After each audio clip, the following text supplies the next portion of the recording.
All right. Good stuff. Good stuff. So, you know what, guys? I just wasted about 6 minutes of fantastic dialogue, probably the best dialogue you've ever heard me say here on Still Nick Fans. Like the stuff I said in those last 6 minutes, you can't buy that. Like there's journalists, there's people who go to school for years, but the stuff I just said in those last 6 minutes, you're never gonna get that from anybody. And it's a shame because I mean, listen, like I could stop the show right now, and that's the stuff, that's the nuggets I left you with. So I apologize, guys. I'm never gonna say it again. Okay, I just won't repeat it. You heard, if you didn't hear it, I'm sorry. If I was on mute and you missed what I just spit in those 6 minutes, you know what I mean? You know? Damn it. I don't understand it. This is how things work, guys. I mean, on my mic, I'm not muted. On the show, I'm not muted. However, what I did not check is if StreamYard recognized the mic, and it didn't. All right. Okay, we're back to normal, guys. It's just one of them days. It's one of them mornings. I should have known once I went to bed with a horrible headache, and then I woke up this morning with a headache again. I should have figured out that something was not going to be right today.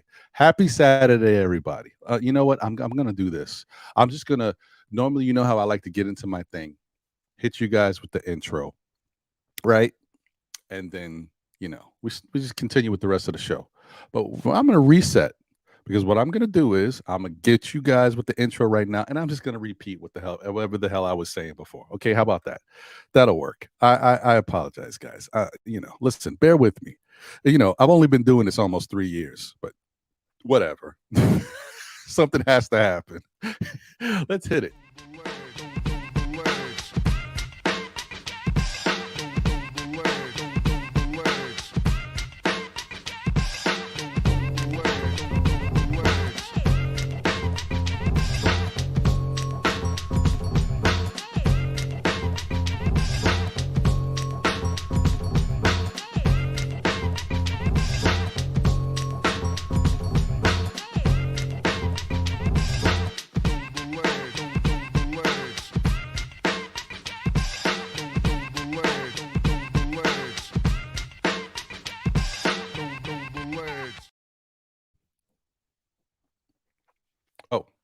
I didn't know I was back. Sorry, I was jamming. You know how it is. Anyway, salute to everybody. Once again, let's try this one more game. So, guys, thank you for tuning in. I apologize for the tardiness. I wanted to start the show at a certain time, but I woke up with a very bad headache. I do get migraines sometimes, where pills just don't work. I might have to take several courses of pills to get it under control. This seems like it was one of those nights. I took pills last night before I went to bed, had a bad headache, went to sleep, woke up, had a bad headache. So I'm taking pills again. And I've already went through all of this already, but I went to the doctor. They told me it's migraines and sinus related stuff, blah, blah, blah, blah, blah. Fine. All right. So, guys, let's try this again. So, what I had started off the show with saying was shout out to all the Knicks fans who came out in drones last night, whether or not they showed up at the Garden because the Garden was rocking. I mean, rocking. Or shout out to the Knicks fans who were just in and about and around the city at different bars for watch parties that, for people who couldn't get tickets to the game, or just on social media. Like, Knicks fandom was at an all-time high yesterday. And it was great because that's what the Knicks need. Like, even though I know the Knicks struggled at home this year, but this is the playoffs, right? And they've just got a taste of the Cleveland Cavalier fans and everything that's been going on out there. So it's a real nice thing for them to come home and get that Garden love and feed off of that energy. Sometimes there's a lot of pressure attached to it, but I think in the end, the energy drives them and makes them get into the game more, and you get a little bit more effort out of these players when they have their fans behind them, especially in a playoff setting. So shout out to everybody who showed up last night.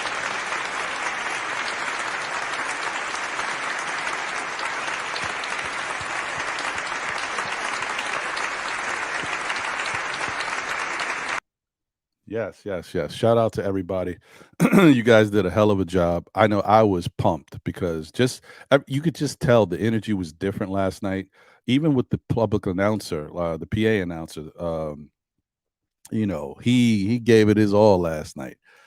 Just how he introduced the Nick team and the national anthem, was sung by Tori Kelly, and she did a fantastic job. So smooth, beautiful voice. So it set everything up very nicely last night. Now, now that I got that out, finally, jeez, man, they don't want to let us win out here. I feel like Franklin and Snow. Oh, I said too much. Sorry. You know where I was going, guys. But if you haven't checked out Snowfall, it's a really good show. Um, it's over now, but 6 seasons, some very good work. All right. Shout out to the chat. I see y'all. I appreciate y'all. I'm gonna get into acknowledging you guys who have jumped in and showed your love. Today's another one of them special shows. We got a collaboration, between myself and D from D's World of Hoops. You know how he gives it up, always supports the channel. We support him and his work. Great takes, great information, and just a really good product for everybody. So we'll get into that in a little bit. um let's see here. Oh, you know what I mean? Morning cup of Joe or Joanne.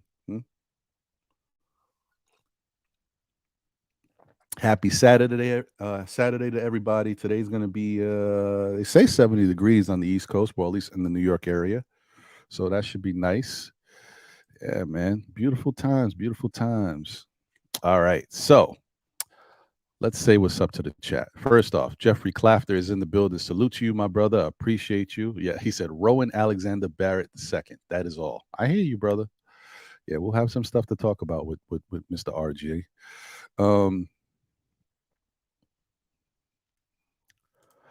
David L said, "You think I?" Shout out to you, David L. He said, "You think I'd be trolling when I say vote RJ?" Hell no. Salute all Knick fans. Yep. Yeah, everybody was playing defense. That's what I'm saying. Like they're doing that anyway, but the energy of the Garden definitely kind of helps. Um, helps get us to where we need to be. Even our so-called weak defenders. Facts. Shout out to Walter Blackman. Appreciate you, my brother. Thank you for being here and tuning in. Good to see you. Shout out to Geraldine McIver, the first lady of Still Knick fans and the Knicks community. Let's go. Let's go. Good to see you. Big task at hand is in the building. He said, Ron, let's go. All right. All right. Good to see you, my brother. Okay. Okay. I got that message. Let's see here. There's a message from me. Yep. Walter Blackman is in the building. Thank you, brother. Now I feel much better now. These pills work pretty quickly. So I mean, sometimes they work pretty quickly. This time, thankfully, they're working all right. So I'm okay. Fabian Williams is in the building. Salute, my brother. He said, "Take your time." Thank you, my brother. Thank you.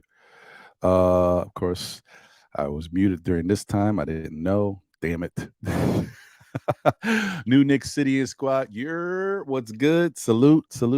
Guys, definitely check out the organic Fanatics podcast if you haven't already on YouTube. Salute and shout out to these brothers doing a great job. Stream Elements is in the building. Salute to you, Stream. Okay. Everybody's letting me know I was muted and I was oblivious. Good job by me. JJ's in the building. Salute, my brother. Appreciate you. All right. Okay. Let me check that out. All right, that looks good.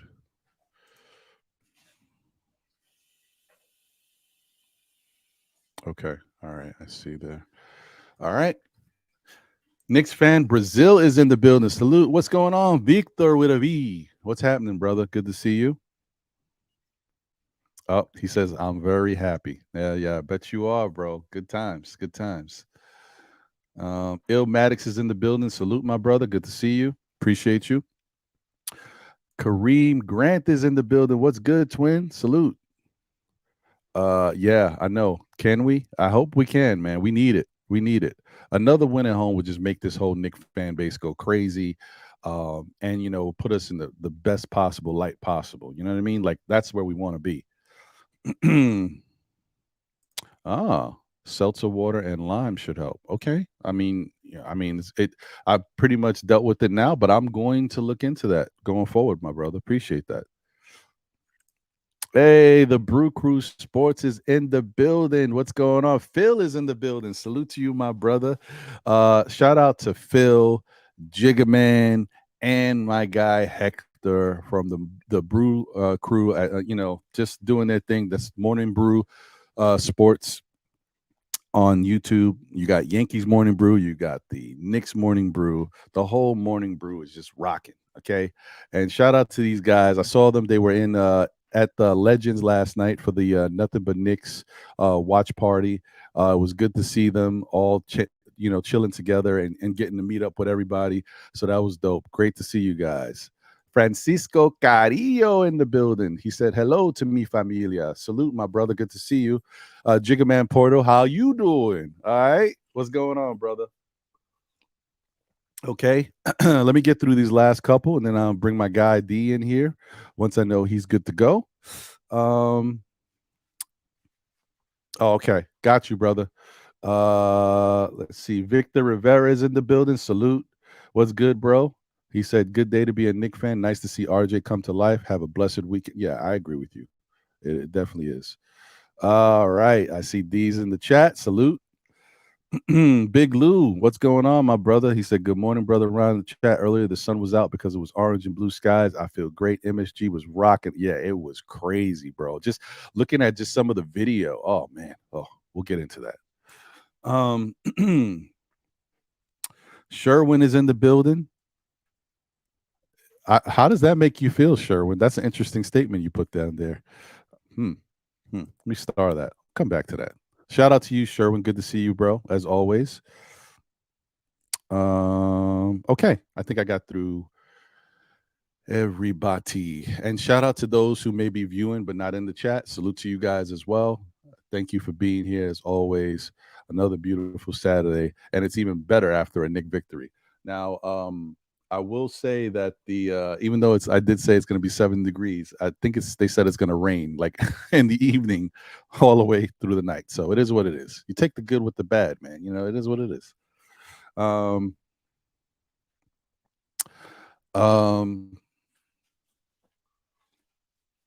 like I said, today we're going to do it's a little bit of a special collab between me and D from D's World of Hoops. We're going to chop it up and kind of basically get into a post game for you guys. And then maybe after everything's gone good, depending on how much time is left, we'll open it up and invite other people in. But yeah, we just wanted to get some stuff out and get a little dialogue. We haven't really had a lot of time to chop it up with everything I've had going on and him with his show and everything. So this will be a little different just for this show. So hopefully you guys are cool and understand that we definitely will get you in a little later, but kind of wanted to go through some stuff early. Gideon, G Money in the building. Salute, my brother. Good to see you. All right. So, defense was on lockdown. Yes. So, without further ado, let me get my guy in here. Yo. What's happening, brother? Good, everybody?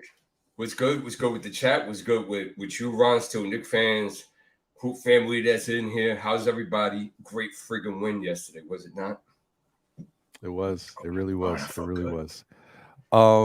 So you know what? Why don't you talk about just your first impressions of the game? We'll break down everything differently, but your first impressions while I just do some stuff here behind the scenes.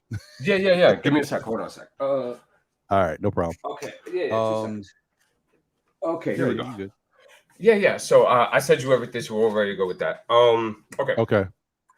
You know, and we'll go over it in the footage. You know, I have to give shout out to Thibs and the coaching staff. They made necessary adjustments yesterday. That was beautiful, and you know, I'm not going to be like, yeah, because they listen to my show or something like that. But you know, when you have the experience that I have, these are adjustments that, you know, any NBA, you know, or college or whatever, these are adjustments that had to be made. Example, if they're going to double Jalen Brunson like that, you got to get them sets off the basketball, which they did yesterday. And some of that's in the footage. They ran like a flex cut thing. They ran a lot of dribble handoff with him. So I thought that was gigantic, and that changed everything. I mean, the Cavs were lost as far as how they were going to defend Jalen Brunson yesterday, and they couldn't figure it out.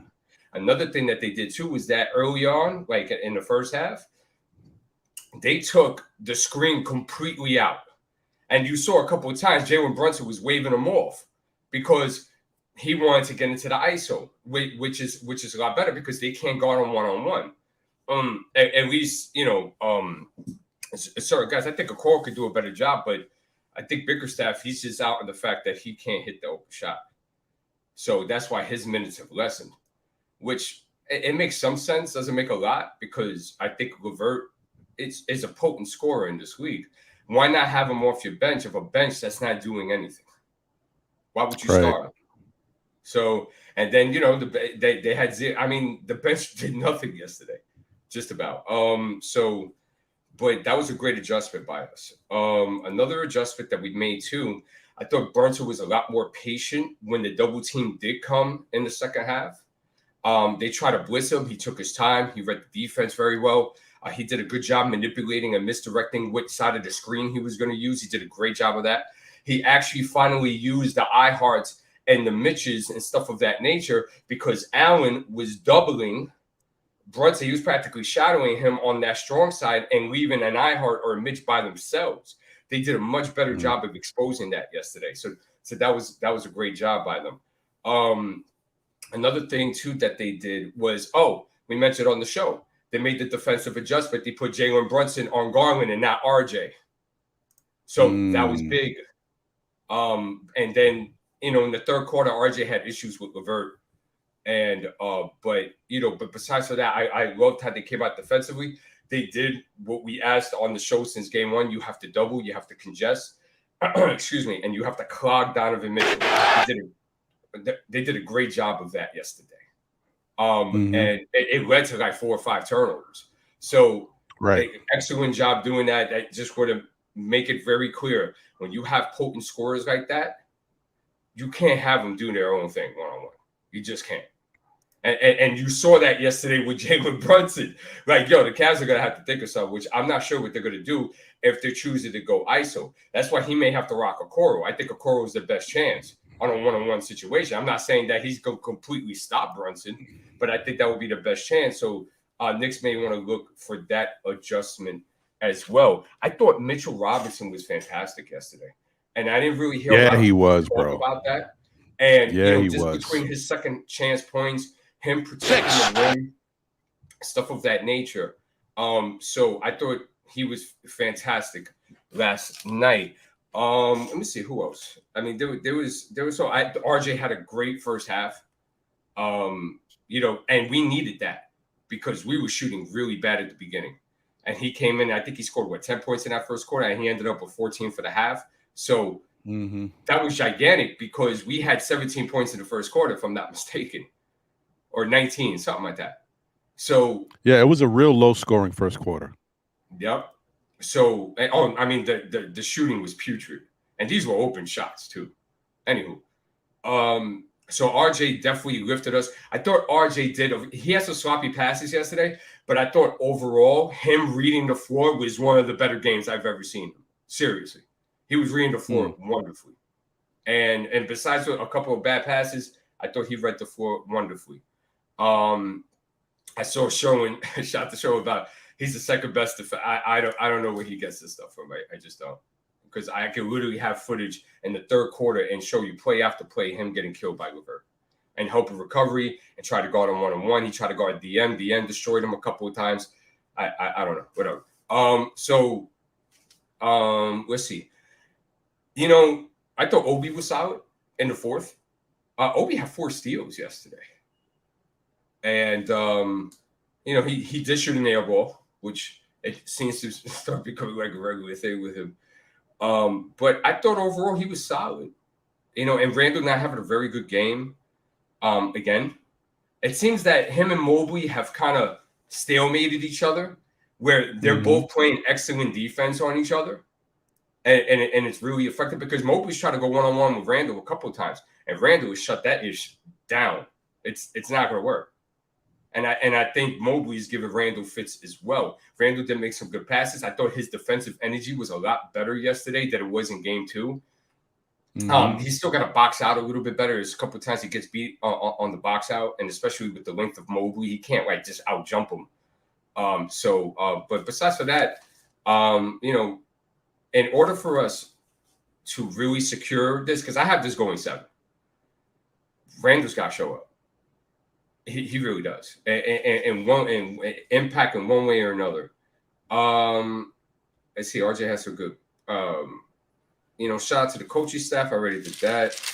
I thought they did magnificent. Oh, did you see that when Rose wanted to come in, or when Rose came in? I mean, did you see when Johnny Bryant went there and got the okay, and then Johnny Bryant told Thibs, "All right, man, you can bring him in." Did you see that?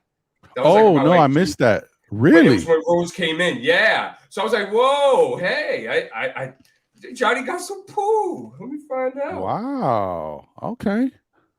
Oh, all right. Yeah.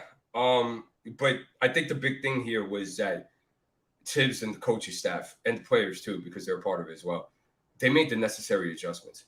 And that was something that we questioned about Thibs and the coaching staff moving into the series, is that when something like game 2 happens, how will you respond?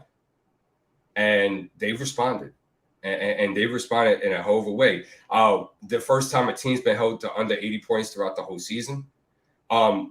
Teams that win game 3 win 73% of the time of the series. And I can have the record for you, too, if you give me 2 secs. It is... What's up? Oh, I was just going to say, D, as when you want to cue the video, sorry, this is behind the scenes, in front of the scenes talk, guys. But when you want to cue the videos, for whatever reason, when it allows me to put them in StreamYard, you know, StreamYard don't allow you to have labels at the bottom. So it might be easier. Just tell me which one you want to roll with, and I'll just. Oh, I got you. I got you. You could do it for the file, and then if anything, we'll do it from there.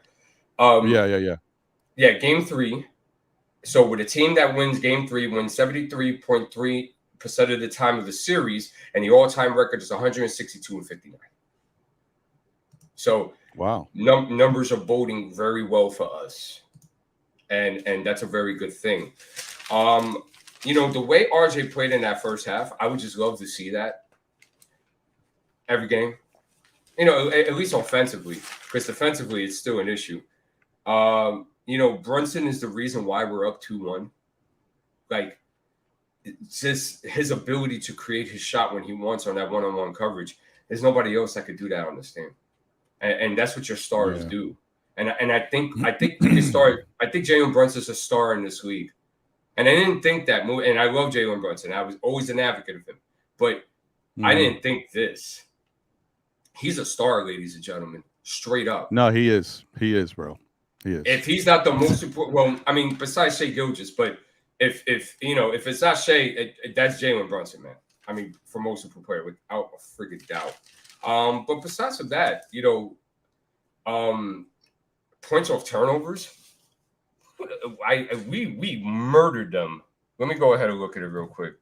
We murdered them on points off turnovers, and that was gigantic. I mean, you know, between them not being able to hit open shots, and because they were available, but because they weren't able to hit them, and we were just clogging and congesting Donovan, it just made it very hard to do what they wanted to do. And we took full advantage of it. And points off turnover, 28-8, bro. That's a 20-point difference. And we won the game by 20. So that's gigantic. 20 turnovers. How many assists did they have? we gave up. We caused them to get 20. Let me see here, assists. Yeah, they had 20 turnovers to 16 assists, and we had 21 assists to 14 turnovers, which is not great, but it's not 16-20. So that's that second chance points. We were 14-11 points in the paint, 56-48. Really, the first time that we really were able to do that in this series, so that was great. One of the questions that I had with us, fast break points, 15-7. Thibs on the timeout, if you saw, he was preaching about when we get the ball, make sure you guys are pushing and push every time. I thought that was very good. And we have mentioned that in the show about that. I understand you're 27th at pace, but you're going to have to push the tempo here because you can't let Cleveland set up. And they did a much better job of that. So that was another adjustment made yesterday. Despite us shooting 61% for the free throw line, which it's looking good for us to make it to the second round right now. I still have it going 7, but it's looking really good. But free throws are going to have to be fixed. You can't go into the second round against a team like Milwaukee and shoot 61% for the free throw line, expect to win the game. Yeah, that's horrible. Yeah. 30% from 3, right? So with something that's been astonishing in this series is that I felt that if they weren't able to shoot well, they were going to have a hard time. That's not the case. They haven't really shot well from 3 throughout this whole series, and they're up 2-1. And I think a big reason of that, Ron, is because of Jalen Brunson. And, I could go on and on, but, we can end it right there. No, but I hear you. And I think it's very interesting. The other thing that I found that's interesting, now, granted, it's not a big amount. They didn't get to the line a lot, but as poorly as the Knicks shot from the free throw line, if we're just looking at the percentage, Cleveland shot 58% from the line, which is surprising because Cleveland's a pretty good free throw shooting team. I don't know what happened in last night's game. I mean, granted, the Knicks were playing good defense. There was, especially, I think, more in it's a combination, but there was moments where there was some open shots that Cleveland had, and they were just not knocking them down. Yeah. I think it's a combination of them just not having it. A lot of guys just being in poor shooting funks, but the Knicks that's the whole thing, playing good defense at certain spells. So like maybe, the guy takes a couple shots and just it didn't go well, right? But then that next time down the floor, he may be squared up and now he's gonna knock it down. But that's the point where you play defense, and so you still alter the shot. So it keeps that whole not hitting shots going. And I think the Knicks were fortunate in that. They didn't play fantastic defense because, like I said, I mean, it was noticed throughout the game. I think Clyde mentioned it, but I know they definitely mentioned it in the post game. Zerbiak mentioned it, and Alan Hahn. The Cavaliers got open opportunities. The Knicks did too, actually, but guys just weren't knocking down the shots at certain points. So we'll take it. And then when they tried to get back into it and do other things, that's when the Knicks were clamping down. That interior defense by Mitch was fantastic. As you said, Mitch was all over the place. And not only was he big on that, but he was huge on those putbacks, those moments where we're missing shots. He's grabbing the rebound, putting it right back up, being aggressive with it. Even if he goes to the line, that's still a second chance opportunity. If he misses the free throws, okay, but it gives us more opportunities to score points, whereas coming away with nothing is just a negative. So, Mitch played great. Without a doubt. And before we go further, I forgot to mention this. Thank you for having me because, I was trying to find a way to get in, and I thought it might be too early, and later I was busy. So I greatly appreciate you finding the time to squeeze me in and for us to build on this. No problem, bro. So I wanted to get that. Listen, hey, man. Not an issue at all, man. You are always welcome on Know the Ledge or any of our SKF shows, bro. What's going on? So, if you're ready for footage, I think we might be ready for footage. Okay. So just let me know which. I got you. I know you got the 2 categories here. Which category you want to start? Okay, off I got you. So what we'll do, we'll go with Thibs Adjustment. You see, I have everything numbered. So Thibs Adjustment 1. We'll start there. Cool. Yeah. All right. Yeah, because I want to show what we're saying. Got it. Okay, let's go with this first one.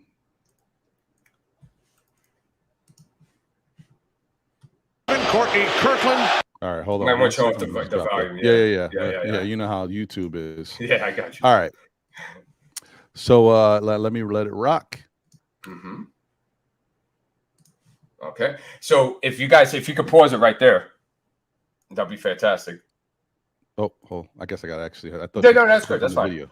That's fine. You're gonna hear me say stop a lot. So as you let me guys back up see a little here, bit. yeah, that's fine. Okay. So as you see, Right there. So yeah, that's perfect. Thanks. So Jalen Brunson, the adjustment was made that Jalen Brunson was on Garland. We urge for that because we just feel that Brunson's a little bit quicker to deal with Garland, right? And especially through pick and roll and stuff of that nature. Even when Jalen Brunson is a liability on defense, but he's still quicker. So it's able to push Garland a little bit better to the bigs or make him settle more for a jump shot, as opposed to Garland feeling really comfortable within the pick and roll with RJ sagging behind him a lot through the screen, which when somebody's behind you on the pick and roll, and Sherwin, you should know this. When somebody's and you're being crabbed, you're out of the play. And it becomes 5-on-4. Because and you notice that did not happen with Brunson yesterday. And I think that was big, and it kind of changed the approach of what Garland wanted to do. And they lived and died and said, hey, if Garland, if you're gonna beat us, you're gonna have to shoot immaculately. And he did it.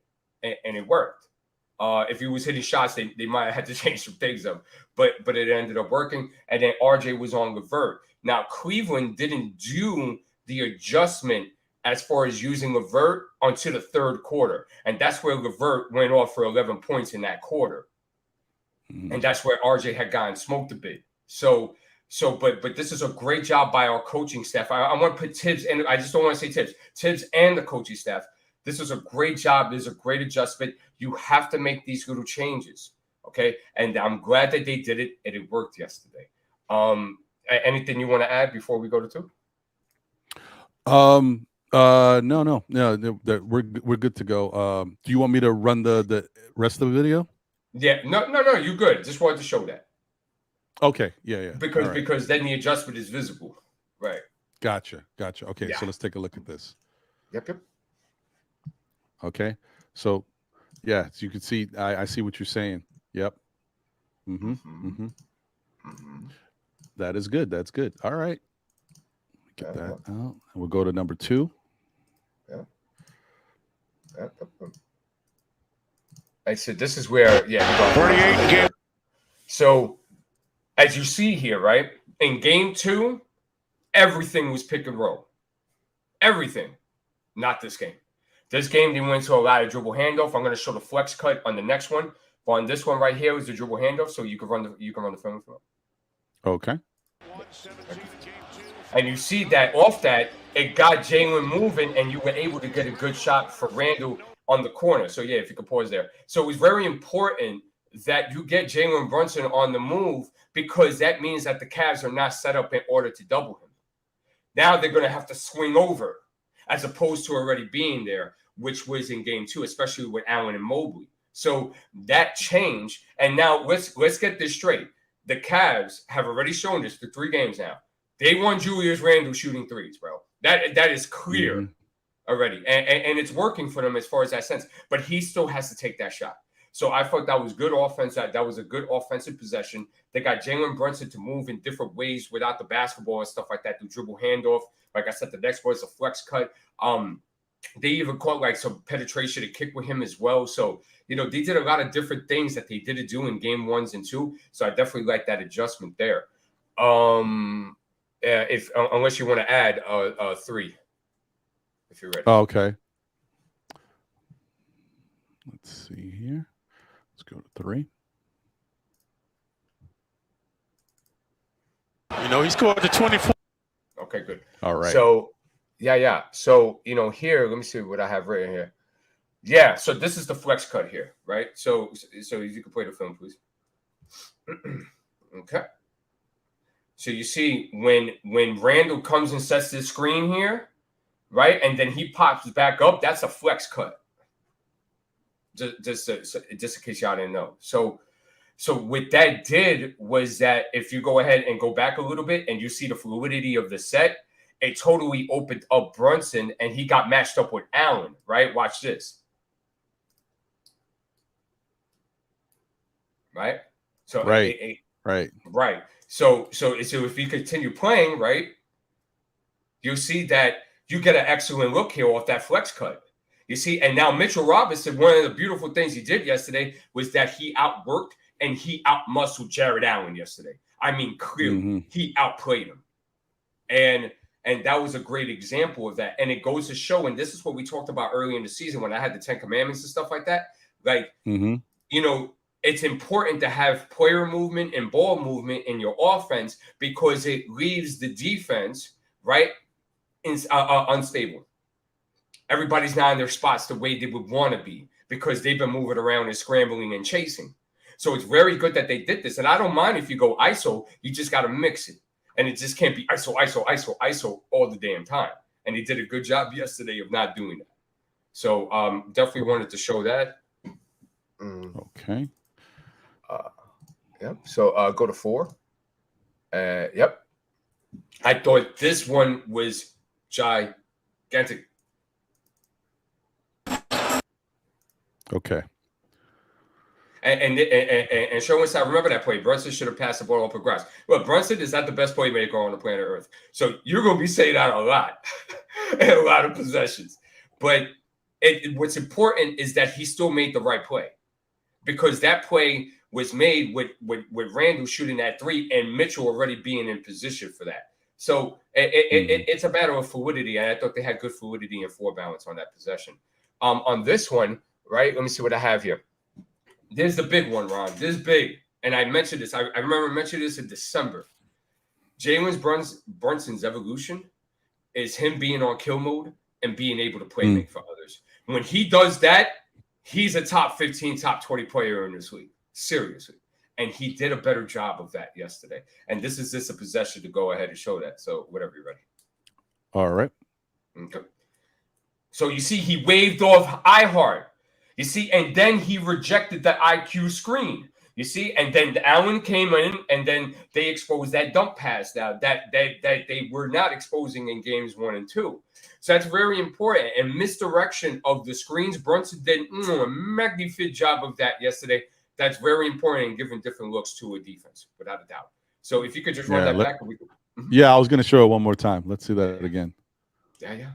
So waved off, beautiful, because then Allen's not caught in that. He doesn't become the high defender on the screen on the double, and then bam, and they did that a couple of times yesterday. That is fantastic. That was a really good play. Really good play. Yeah. And guys were in the film room. Guys were in the film room because everything that Cleveland was taking away, they exposed it yesterday. And so they really did their due diligence on this, and I'm really, really freaking proud of them, bro. I didn't think they had it in them, to be honest. So hey, man, it's a beautiful thing. Oh yeah. Okay. 5. Brunson read the screen help better, and he really did. Okay. So if you look here, okay. So you see, right? He's shifting towards the left. Levert and DM didn't really communicate too well on this, but they took full advantage of it. So if you go ahead and play it, right? He gave him a little in and out there to go ahead and just shift them in between the screens and stuff like that. You see, they should have been playing sides, but Brunson did a fantastic job of saying, okay, y'all want to stay together? I'm going to make y'all run into each other real quick, and now I'm just going to course it back around the screen, which he did a fantastic job of that. So if you go back to the beginning. Okay. Great job there. Great job. That's on that. Right. That's so on you see exactly. That's the thing, and this is what I say is the difference between. So I don't. I'm not shortchanging the evolution or the crap. We've talked about this for 3 years, and now I'm missing the word. The development. Thank you. Whew, I lost the word. I'm not shortchanging the evolution or the development of other guys on this Knicks team, especially Quickly or even Deuce. But this is the type of stuff that would show evolution and development, because this is a learned thing. Brunson didn't come out. I mean, maybe he did. Maybe he had this naturally, but he's perfected this over the years from Villanova days and then being with Dallas, just learning how to set people up. because he does it so well just for his offensive game. In this case, as D was pointing out, how he set both of them up because they were playing so close, and he could see that they're not making any adjustments. So he definitely used that to his advantage and basically set something up that way to get that open lane, to get a quick, because he knows that, Mobley has to step up. And that leaves a nice open lane for him to dish off to iHeart. And this is definitely one of those games where the Knicks did a better job of making these passes to guys, and guys did a better job of catching them. Because in the I don't know if it was the first game or the second game. It might have been the second game. I don't know. But we were making we were trying to do this, but the passes were bad, or guys they were fumbling the ball. We weren't really getting, and they didn't have enough separation either when they were doing this. But in this game, it worked a lot better. And we just saw one instance, and we're seeing another instance of Jalen doing it right now. Indeed, brother. And that's exactly what it is. And then there you go. You see now Mobley came up again now, right? And Brunson did a good job of exposing the fact that they're willing to leave that 5-man open, because they're thinking in their scouting report that Brunson's not going to make that pass. But the coaching staff of ours did a good job of you could tell it was instilled, because he looked for it yesterday. Or maybe it was a mix of Jalen Brunson, but so that was that. So for the last one, right, for this, because what we'll do, Ron, is that because I don't want anything to happen to you with the clip. So let's do this. Maybe we'll build with the chat for a bit, and then we'll get into the Donovan Mitchell stuff. So then YouTube doesn't track the video being on too long. Is that whatever? Oh yeah, I hear you. No problem. Yeah. So we'll get into that last one. Yeah, last one, and then and we'll come back to the other set in a little bit. Gotcha. Yeah. Believe me, I've been kicked off a couple of times with it. I figured. Oh no, I know the continuous stream thing of I get it. Yeah. So right, so on this one here, whenever you Brunson was more patient with the double team here. This is very important, because don't forget why I mean, I could have gone over a lot more things, but it's once again to the nucleus of it. Jalen Brunson is our main ball handler. The ball's in his hand the most on this team, bro. His ball usage is the highest on this team. So it's very important what he does, because he dictates what we do because of his heavy ball usage, right? So here, whenever you're ready. All right. Okay. So you see here, they come with a double. You see, but look where Jalen Brunson's at. You see, that's patience there. You see, he did an excellent job of that. Very patient here until he got into his one-on-one, and then he cooked with her. That's patience. Jalen Brunson watched the film, and he made the necessary adjustment, or him and the coaching staff, or just him, whoever it was, they made the necessary adjustment on that, because look how patient he was on that double team. Games two, half of 1 and 2, he was very impatient on that double team. And now he chilled. He said, you know what? If I go ahead and wear him off a little bit, right, and be a little bit patient, I'll get my one-on-one anyway. And he did a fantastic job of that. The Cavs are going to have to make an adjustment on that, but we struck first, and we did a fantastic job of that. And I felt that was a heavy ingredient to our 20-point win yesterday, without doubt. I definitely agree with you, man. That was really good by him. I mean, but like I said, this is the type of stuff that see, that's the thing about Jalen Brunson. What I will say, and I think this is what people miss about him, and this is not just Knick fans, this is analysts, all these people, shoot, I forgot his name. Whatever. Now I can't remember his name, but the guy who said it's a viral clip now that he misjudged Brunson. And you talk about Tim Legler. Tim Legler, yes. Yeah. This is the type of stuff that Brunson has that makes up for things that you think he lacks. It's his IQ, because he may be physically, like height-wise, he can't do certain things. Defensively, he can try to stay in front of his man, but maybe he just doesn't have certain attributes that allow him to be a good defender. He can be an adequate adequately stay in front of his man and stuff, but he's a little bit challenged there. Oh yeah. Oh yeah. Right. Yeah. I got you. He could be a little bit challenged there, but his IQ, Brunson is a type that I can tell that he continues to learn from what happens in front of him. That's why he gets better. That's why he's improved so much. That's the makeup of a champion. That's how you win back-to-back championships in college. You got to continue to get better and understand, okay, well, what's working, what's not working. all right, well, let's try to do this. So I think playoff basketball is like Brunson's like a kid in a candy store, because to be able to see a team over and over and see what they're doing and make it, I think this fits Brunson perfectly. I think that's why he's so. I think that's part of the reason why he torched Utah last year with Donovan, because whatever they were running at him, it was like, oh, this is what you're doing. Okay, all right, well, let me do this then. And he killed them. No, and it was to a point where, one thing we didn't know about Brunson, we knew Brunson was good in the ISO last year, but we didn't know he was this good. And his footwork is impeccable. It's got to be top 5 in the league, top 3. And I agree. Yeah, and just the way he gets to his spots, and plus what helps him too is his pudgy body, because he has a low center of gravity. So when he puts that shoulder into you, like, you feel it, bro. Like, there was a play yesterday that freaking Karis LeVert, or I think it was Karis LeVert, I think it was Okoro too.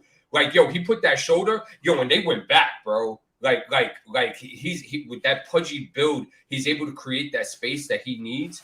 So that really helps him. He has an old man game. We mentioned this in the summer. He has an old man game. He could play like this for a very long time. Agreed.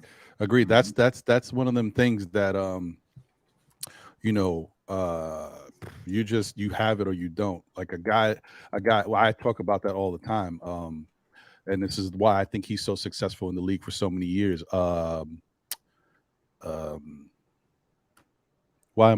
Jimmy Butler.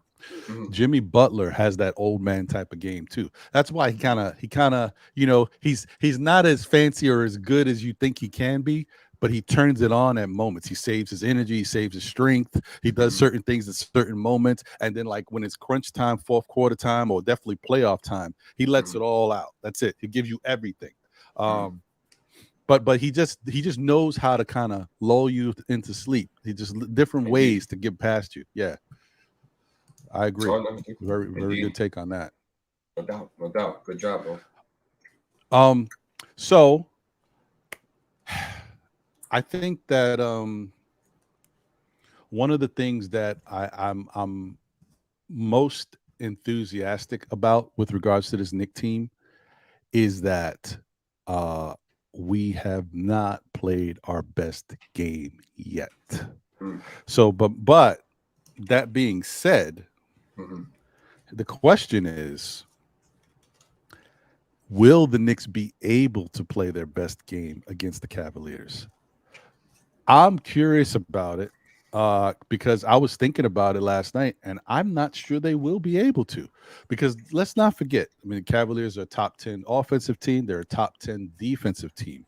I think no matter what we try to do, they are somehow going to take something away from us. So for the fans that keep saying, like, oh, we haven't played our best game yet, and I was one of those too, but then I started to really think about it. And I don't think that this Cleveland Cavalier team is going to allow us to play our best game. Somebody's going to be taken out of this game, and whether it be Julius, whether they try to do it with Brunson. It might be harder with Brunson, but they can do it if they want to, and someone else is going to have to step up. But I just don't think they're going to allow all of our pieces to get off. And so we're never going to probably get where we really want to go in this series. We just have to be as good as we can. And hopefully we get enough out of all of the pieces on the court to help us win the games.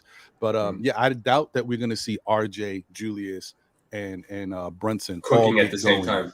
Yeah, I just don't think they're going to allow it to happen. And this is on them and their great defense that they've played all year. So it's not, we just have to. This is the playoffs, and that's what a team is supposed to do. They have to try to take away whatever you're good at or whatever you're trying to do. They may not be able to stop us, but they're going to try to take away something. What do you think about that, D? Oh, indeed. That's why I have this going 7, because I feel like we're literally witnessing a chess match right now. And that, there was improvements that Cleveland made in game 2 that the Knicks gave a win ahead, and they adjusted to it in game 3. And you can start telling the pattern and the vibration of how this series is going to go. I think it's going to continue that way, and that's why I have it going 7. That makes sense. I think it's definitely this is Look, I mean, I won't. I don't want to. Well, I do want to say it because I'm witnessing it, but I really haven't followed the other series that closely. I've watched bits and pieces of games, but I do feel like this is the most entertaining series.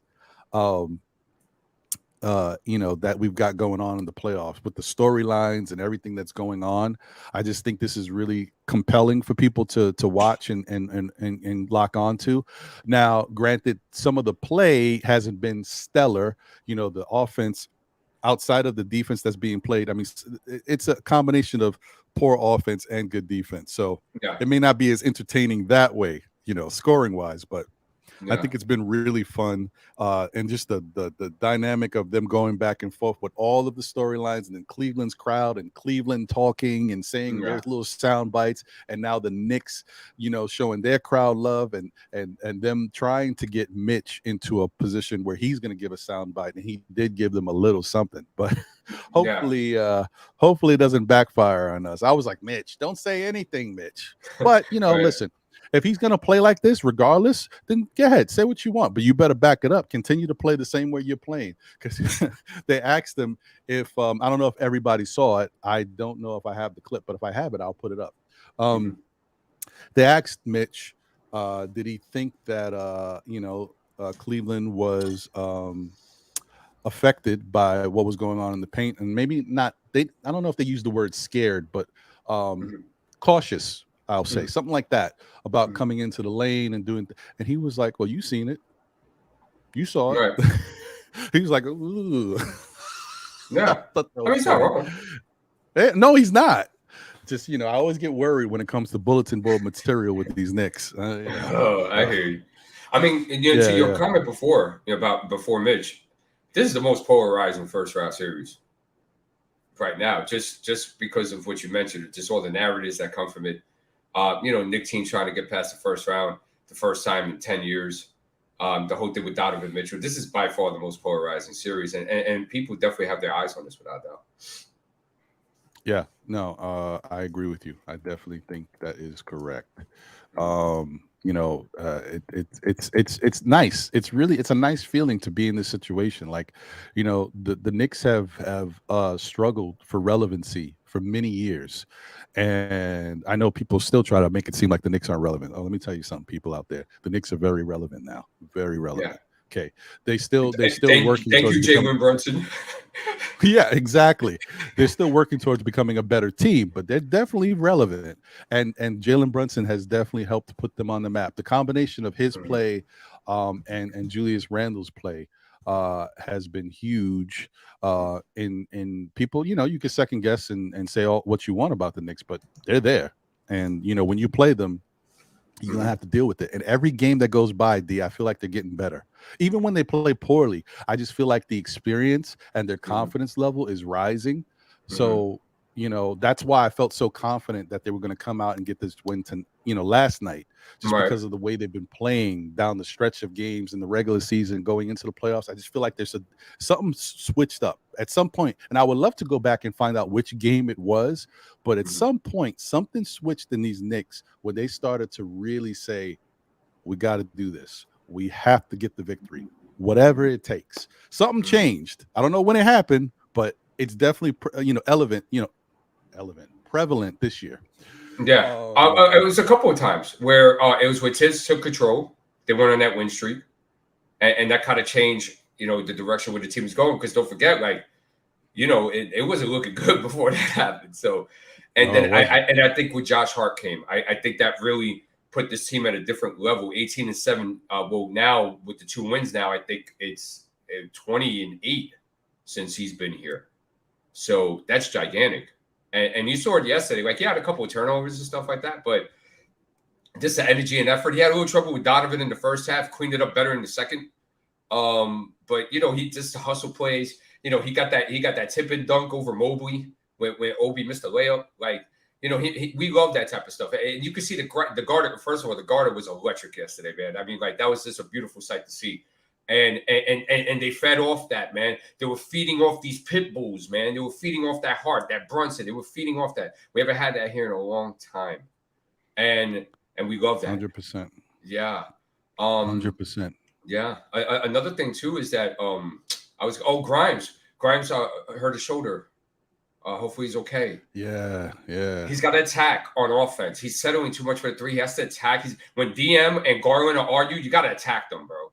Okay, so he's got to do a better job of that. But I thought defensively he was sound yesterday, and it was sad to see him go out with the shoulder. He had a couple of nice strips. But he had a couple of good contests that DM just made some really hard shots over him and stuff like that. But I thought he was definitely defensively inclined yesterday. Yeah, no, 100%. I agree with you. And it's a shame because we still haven't really had a chance to see Grimes get going.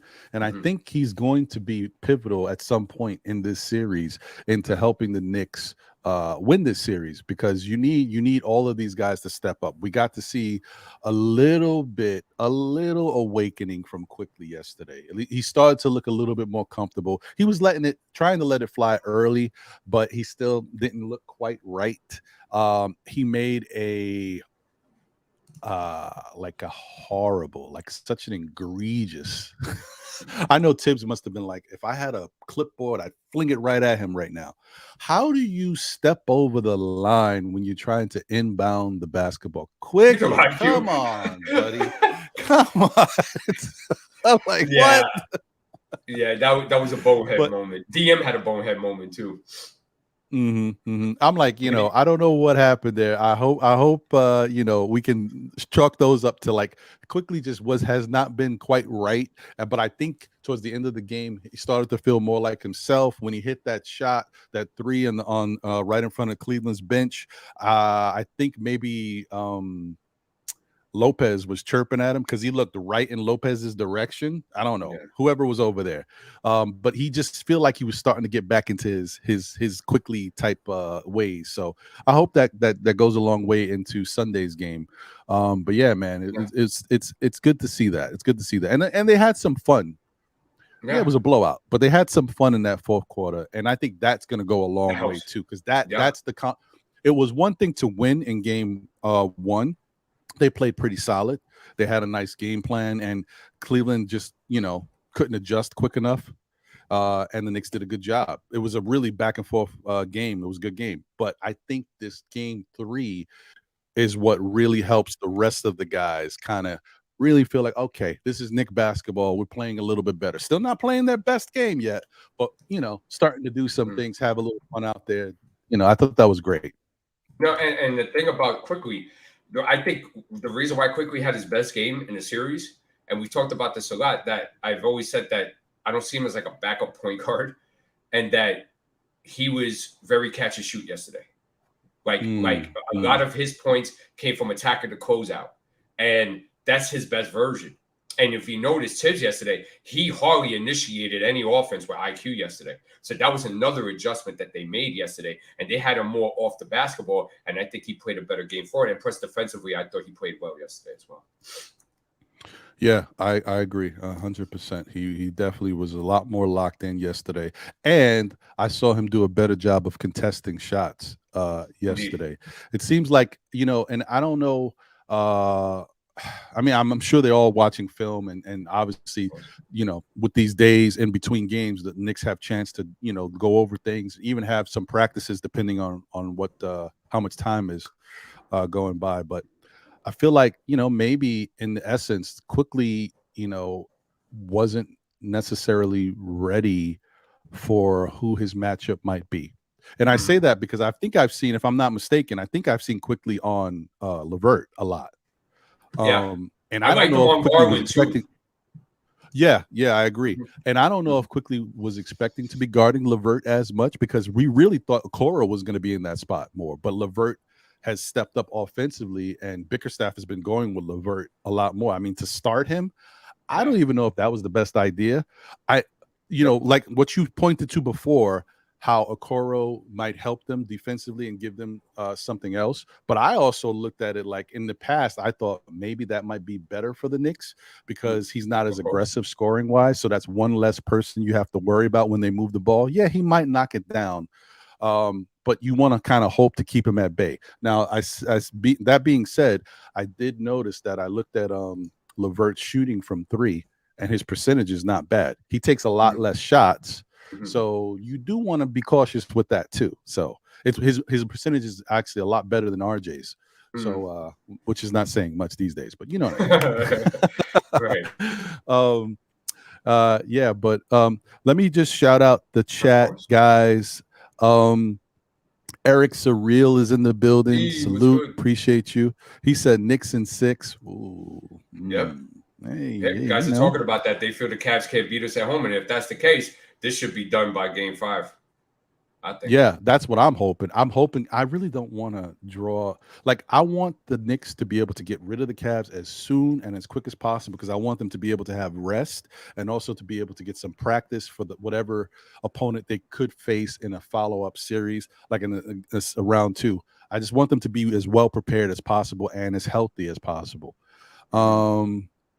Sherwin said, I may want to trade RJ, but I am giving him credit for his hard work. His defense has been outstanding. I don't blame him when he gets picked. Pick and roll required team defense like last night. Okay. Let's see. Nick Yak is in the building. Salute you, Nick Yak. He said Mitchell can't cover Brunson at all without help. He can't guard anybody, Mitchell. And honestly, I was watching the game last night, and there was a couple plays where Donovan Mitchell was supposed to guard Brunson. There was one play where he guarded him. Okay, Donovan tried his best, and Brunson got what he wanted out of it. There was another play where it looked like Donovan was supposed to guard Brunson, and he just let him go. He just let him I don't think Donovan wants anything to do with Jalen Brunson. I don't think so at all. He's like, listen, all I'm doing is this guy's making me look bad out here. Somebody pick him up. For real. You see Brunson's eyes light up when he sees Mitchell in front of him. Like, you literally see it. I don't know why they don't attack him more. And that's something where they're going to have to adapt at some point in the series. They're going to have to attack Mitchell more off the basketball. He's horrific, man. And I know he's had a couple of steals this series and stuff like that, but steals are steals. You playing on-ball defense and off-ball defense within the structure of your defense are two totally different things. And he's terrible. Yeah. That's one of the things we do. What would happen if we got Donovan Mitchell here? That's what you would have to deal with. Sherwin said Brunson's footwork is too good to be stopped. He will make Gary Payton look stupid. I mean, yeah, but I think Gary Payton was a hell of a defender. They might go back and forth a little bit, but yes, Brunson would definitely get at him. One of the Brunson best is just good defenders ever. Yeah. Correct. But I think Brunson is good enough to get his here and there. But, listen, it's not easy. Let's see here. Ron Cleveland in the building. Man. What's going on, Ron? Good to see you as always. Appreciate you. Up for debate with Scoop is in the building. Let's go. What's going on, brother? Ron Sarmiento is in the building. Salute, my brother. Good to see you as always. Ron Cleveland says Brunson is already a star, and if the Knicks make it to the finals, superstar status. Man, you may not be wrong there, buddy. Yeah. You know what? While I'm looking at this stuff, because I know someone said this.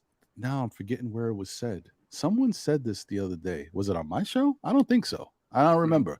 Someone said if Julius Randle somehow helps the Knicks win a championship this year, would he go down as one of the best Knicks ever? Really, I think how they posed it was, would he be looked at as a better Knick than Patrick Ewing? What? No. That's what they said. That's what they said. Where was this said at? I can't remember now. I don't know. Maybe it was on. I don't know. I don't remember. But yeah, I thought that was interesting. I was like, I was like jumping out the window. That was early. That's crazy. I would have put out the cat. I don't know. Jumping out the window thing if I would. Yeah.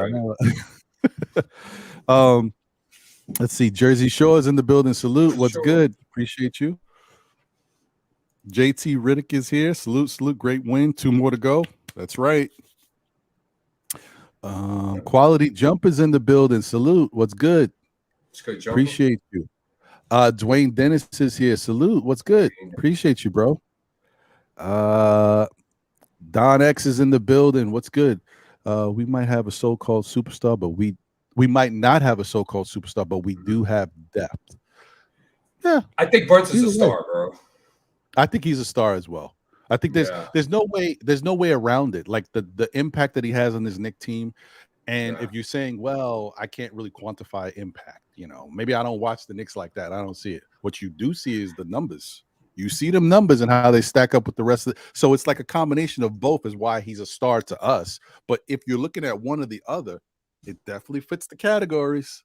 I don't know. And he's not wrong about the depth. Right. Very true. Paris Duggar is in the building. Salute to you, my brother. I'm gonna get to your super chat in a little bit. Thank you as always. Appreciate you. He said RJ gets Paris Duggar's game ball. Yes, I said that. Yeah, all right. Listen, I'm sure we're gonna talk about RJ in a little bit.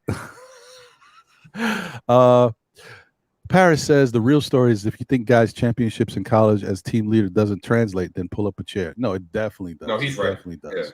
Yeah, it definitely does. And it's the same thing. Like, it translates with another guy that people overlook.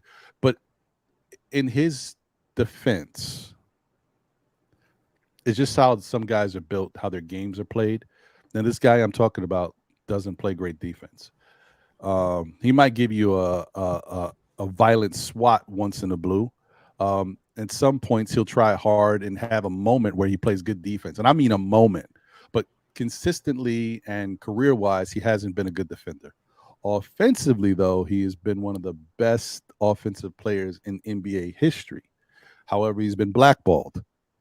Carmelo Anthony, because Carmelo Anthony did win a championship at Syracuse, and that does translate to how fearless he is out there in the court, feeling very confident about. And that was one thing that he had up over, like in if you guys remember, I'm a little older, so I do remember.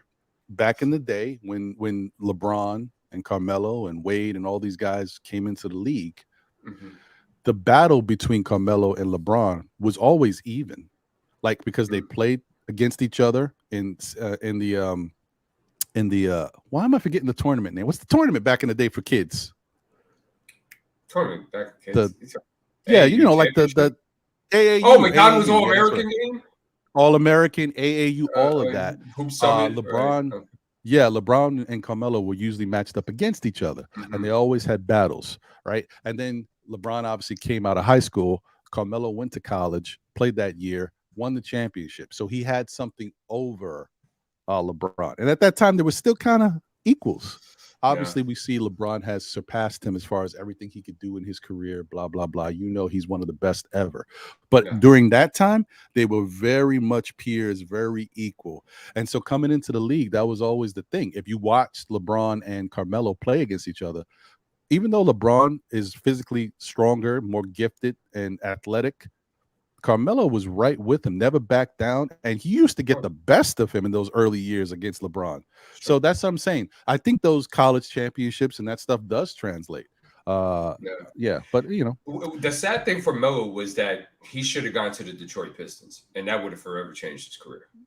And being around that group, that finals group, being around that veteran leadership and stuff like that would have done very good for him. But obviously that's not how the Stars had it. So. Yeah, that's very true. Very true. Here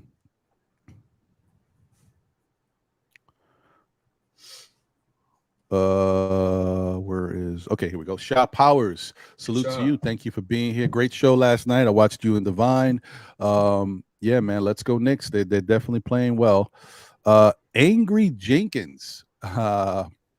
First off, thank you for being here. I don't ever recall seeing you in the chat. So if this is your first time in the chat, thank you for being here. Thank you for subscribing to SKF. We appreciate you.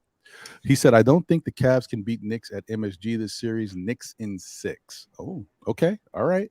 Well, listen, it's still yet to be proven, especially I know, as I mentioned earlier in the show, I know the Knicks haven't always done well at home.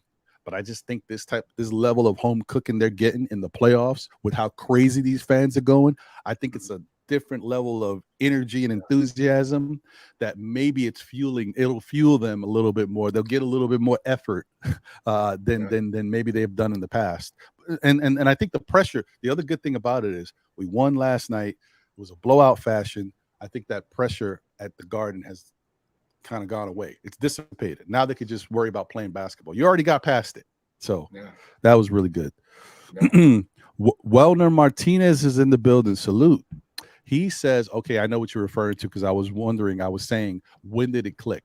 And so you're thinking it's the Dallas game. And I think I've heard someone else say that in the past, that the Dallas game might have been the turning point for the Knicks, whereas they started to really lock in and because we've seen them go on streaks already. They were up and down all year. But maybe the Dallas game was like the turning point where they really started to believe they were a good team. Because now, remember, that first streak that you were talking about, D, when Thibs decided to shorten the rotation, they were playing good competition, but they really hadn't sunk in and gotten to the level of playing these guys consistently. That when they got by the Dallas game and all that area, they were dealing with Boston multiple times. They were dealing with, Miami multiple times. There's another one I'm trying to think of that we beat. Oh, the Cavs. Yeah. So we were starting to deal with all of that multiple times.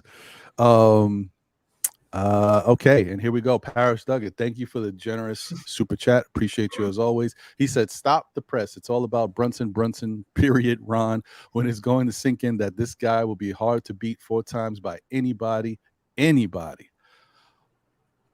I agree. That it is definitely about Brunson. He is the big key for this Knicks team. However, what I'm going to say is, as good as Brunson is and will be in this series, if these guys don't step up, the Cavs are going to throw the weight of their whole army at Brunson, and they're going to force somebody else to beat them.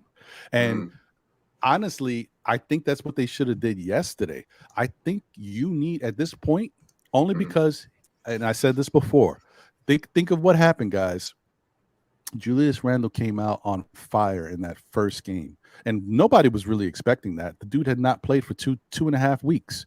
No consistency with his shot, no rhythm, and he came in and he was looking good. But then the second half hit, right? The legs get tired. He kind of doesn't, loses a little bit of his flow. Then game 2 comes. Cavs hit us with that incredible, defense in the second quarter, and we didn't see a great Julius in that game. This game, Julius finished with 11 points. So if I'm the Cavs, I hope no Cavs are listening to this, but I'm trying to take Jalen Brunson out of the game and let Julius Randle beat me. That was probably be the best move right now. Do I think Julius can do it? Yes, but we'll see. But that's what I would do, D. Like, take Jalen out of this game, double team him, triple, whatever you got to do, get the ball out of his hands. But how if he's going to be one-on-one? They would literally have to throw the double, and he would have to swing it to either the left or right wing or in the middle. That's the – I don't know, man. That's not a good formula, man. I don't say that because now – here's the thing.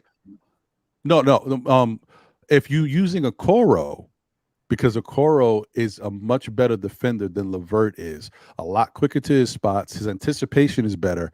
It might be a little harder to do it with, because I think they tried to do it a little bit last night. It did not work. But if you and definitely Donovan's not going to be the answer. But if you're doing it with Okoro, right, and you're trying to get the ball out of Jalen's hands, you also, as we talked about before, Jalen's not the best playmaker. He does make good plays here and there, but he's not the best playmaker. Right. It depends on who Jalen's throwing that ball to. And so you can also try to help funnel it to who you want to be open. So if I was them, I'd try to double team Jalen. That's different spots to get the ball out of him. You don't want to do it too much. You'll get burned. But at different spots, try to double team him and get him to throw the ball more down low to Mitch.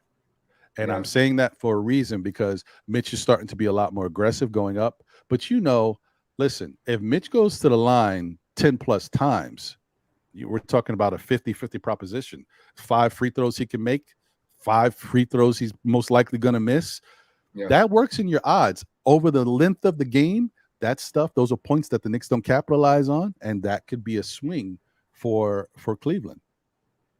That's how I would look at it. Try to get the ball in Mitch's hands because we know he's a terrible free throw shooter. Yeah. No, and I hear that. If they do that, which I mean, they may not have I don't think it'll work, but they may not have no choice because as you saw yesterday, they didn't run that pick and roll with the bigs yesterday. So it took Allen out of the equation. It took Mobley out of the equation now. So the Cavs are going to have to figure out something. But if they do that, it becomes very imperative for R.J. Barrett and Julius Randle to make the right plays because they are going to have the 2-on-1s, and the 3-on-2s because of the double team being funneled to Brunson. So, so thank you once again, Paris, for the generous super chat. Appreciate you, my brother. Mega NYK in the building. Salute to you. What's going on, brother? Hope you're doing well. Let's see. Give a couple more shout outs. Corey Lee is in the building. Good to see you. Salute. Always a pleasure, brother. Corey Lee was good. Jeremy, what's going on? Good to see you, brother. Mr. Nussbaum is in the house, folks. Now it's a show. What's going on, Jeremy? The man Cavaliers. Paris Duggett, thank you for the other generous super chat. He said, anybody, Ron, anybody. Brunson can do puzzles all day. I think Milwaukee might have something to say about that, bro. Seriously. Yeah. See, and that's why I don't, man, the Milwaukee, man, their height, I don't like it. And the defense that won Mr. Now I'm drawing a blank on their point guard. What's their point guard's name? Why am I forgetting his name? Drew Holiday. Jesus Christ. Drew Holiday. Thank you. Yeah. Drew Holiday is an incredible defender. So I don't Brunson hasn't played well against him this year. So no, he hasn't. Randall's and they're yeah, and I would think I was going to say their team height and their defense of awareness has been really strong at crowding Knick players. They do a really good job with that. Yeah, it's going to be a very interesting series. Which I think it will happen. Knicks were really good yesterday, man. Really. Yeah, really. I agree. All right, so. Yeah. So I figured we could talk a little bit about Mr. R.J. Barrett and then get into the next set of videos. Yeah. Okay. Let's do it. So, all right, guys, listen. We know the problem with R.J. is that he is very inconsistent. And just because he had a good game yesterday doesn't change the fact that he's inconsistent. That's who he is. He's inconsistent. So I expected him to have a good game at some point in this series. What I will give him credit for is that yesterday he was locked in, I think, from start to finish. And I also think that he might be a big reason why we won the game because of his scoring in that first quarter. It just kept the Knicks in the game, kept them at the point where, you don't have to worry about the Cavs kind of building a lead in that first and kind of extending it and putting pressure on the Knicks. Him keeping them in the game was huge because obviously, we had a little lead, a real small lead ending the first quarter, but the second quarter is when we extended. But I think that was great. I think it helped. Not only was it good for the fans to see because they could rally around their guy because they love RJ. I do too, but I'm still a little upset about his inconsistency. But I also thought it was great for the players, the rest of the guys on the team to say, okay, RJ's got it going. Great. We need that. All right. Because there's one more guy added to the mix. Julius is like, okay, yeah, I know I'm going to do what I got to do. Well, he didn't really, but you're thinking that way. Brunson's going to get his. Now RJ, okay, this is good. And I think that translates to the rest of the guys. And it's great for RJ because I always said before, when guys do good on offense, somehow the defense looks a little better. Now, it's still RJ. He had moments where he still got beat here and there, but he had some good plays where he stepped up and I think he even had if I'm not mistaken, yeah, he had a steal that I was remembering where he got that break started. But listen, there's just, whenever RJ can add his value to the Knicks, and we know he averaged 19 points per game. If he can give the Knicks 19 points, I'll take it. Yeah. I'll take it. So, Yeah. your thoughts on RJ? Yeah. Like I said, first half, he scored 10 points in that first quarter. We had 17. So if it wasn't for him, we would have been in some trouble. And then he ended up finishing with 14 points. Like you said, he had the steal, which I have the footage for that play because that's when they were stifling DM. Oh no, he finished with 19. No. I'm talking about in the first half. He finished with 14. Oh, I got you. Yeah. And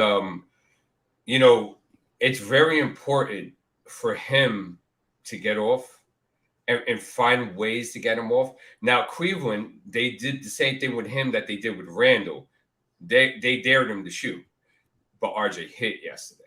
That was the big difference. I wonder if the Cleveland Cavaliers would say, you know what, RJ, we want to see you do that again. And I think they might do that to start the game on which is tomorrow at 1, right? Jeez, man, already. So they have an early game too. But Yeah. my thing with him is that and I thought he read the floor wonderfully yesterday. He had a couple bad passes, but as far as reading the defense when they suckered in, he did a good job of kicking out to shooters and having them to either shoot threes or be able to attack closeouts and stuff like that. I thought he did wonderful with that yesterday, besides a couple of bad passes. So that was great to see. We want to see that way more from him, especially that the defense already knows that, hey, man, just collapse RJ. Okay, all right. If you're going to do that, then I'm going to go ahead. I'm going to read this defense. And guys are going to have open shots. And he did a good job of that yesterday. Defensively, I think they're going to continue to attack him. They might make a change with a Coral because of what Jalen Brunson did yesterday. There's just Bickerstaff might have to do that, which will make RJ's job a lot easier. The only thing RJ has to watch out for is backdoors, and he's got to watch for wing cuts. That's the only thing he has to do because he doesn't have to worry about Okoro really being an outside threat like that. So his help of recovery really shouldn't be an issue. But besides from that, we want to see this more from him. He had a different energy yesterday. It was more intensified. He looked engaged. He looked focused, especially in that first half. We like to see that, and we would love to see that more from RJ.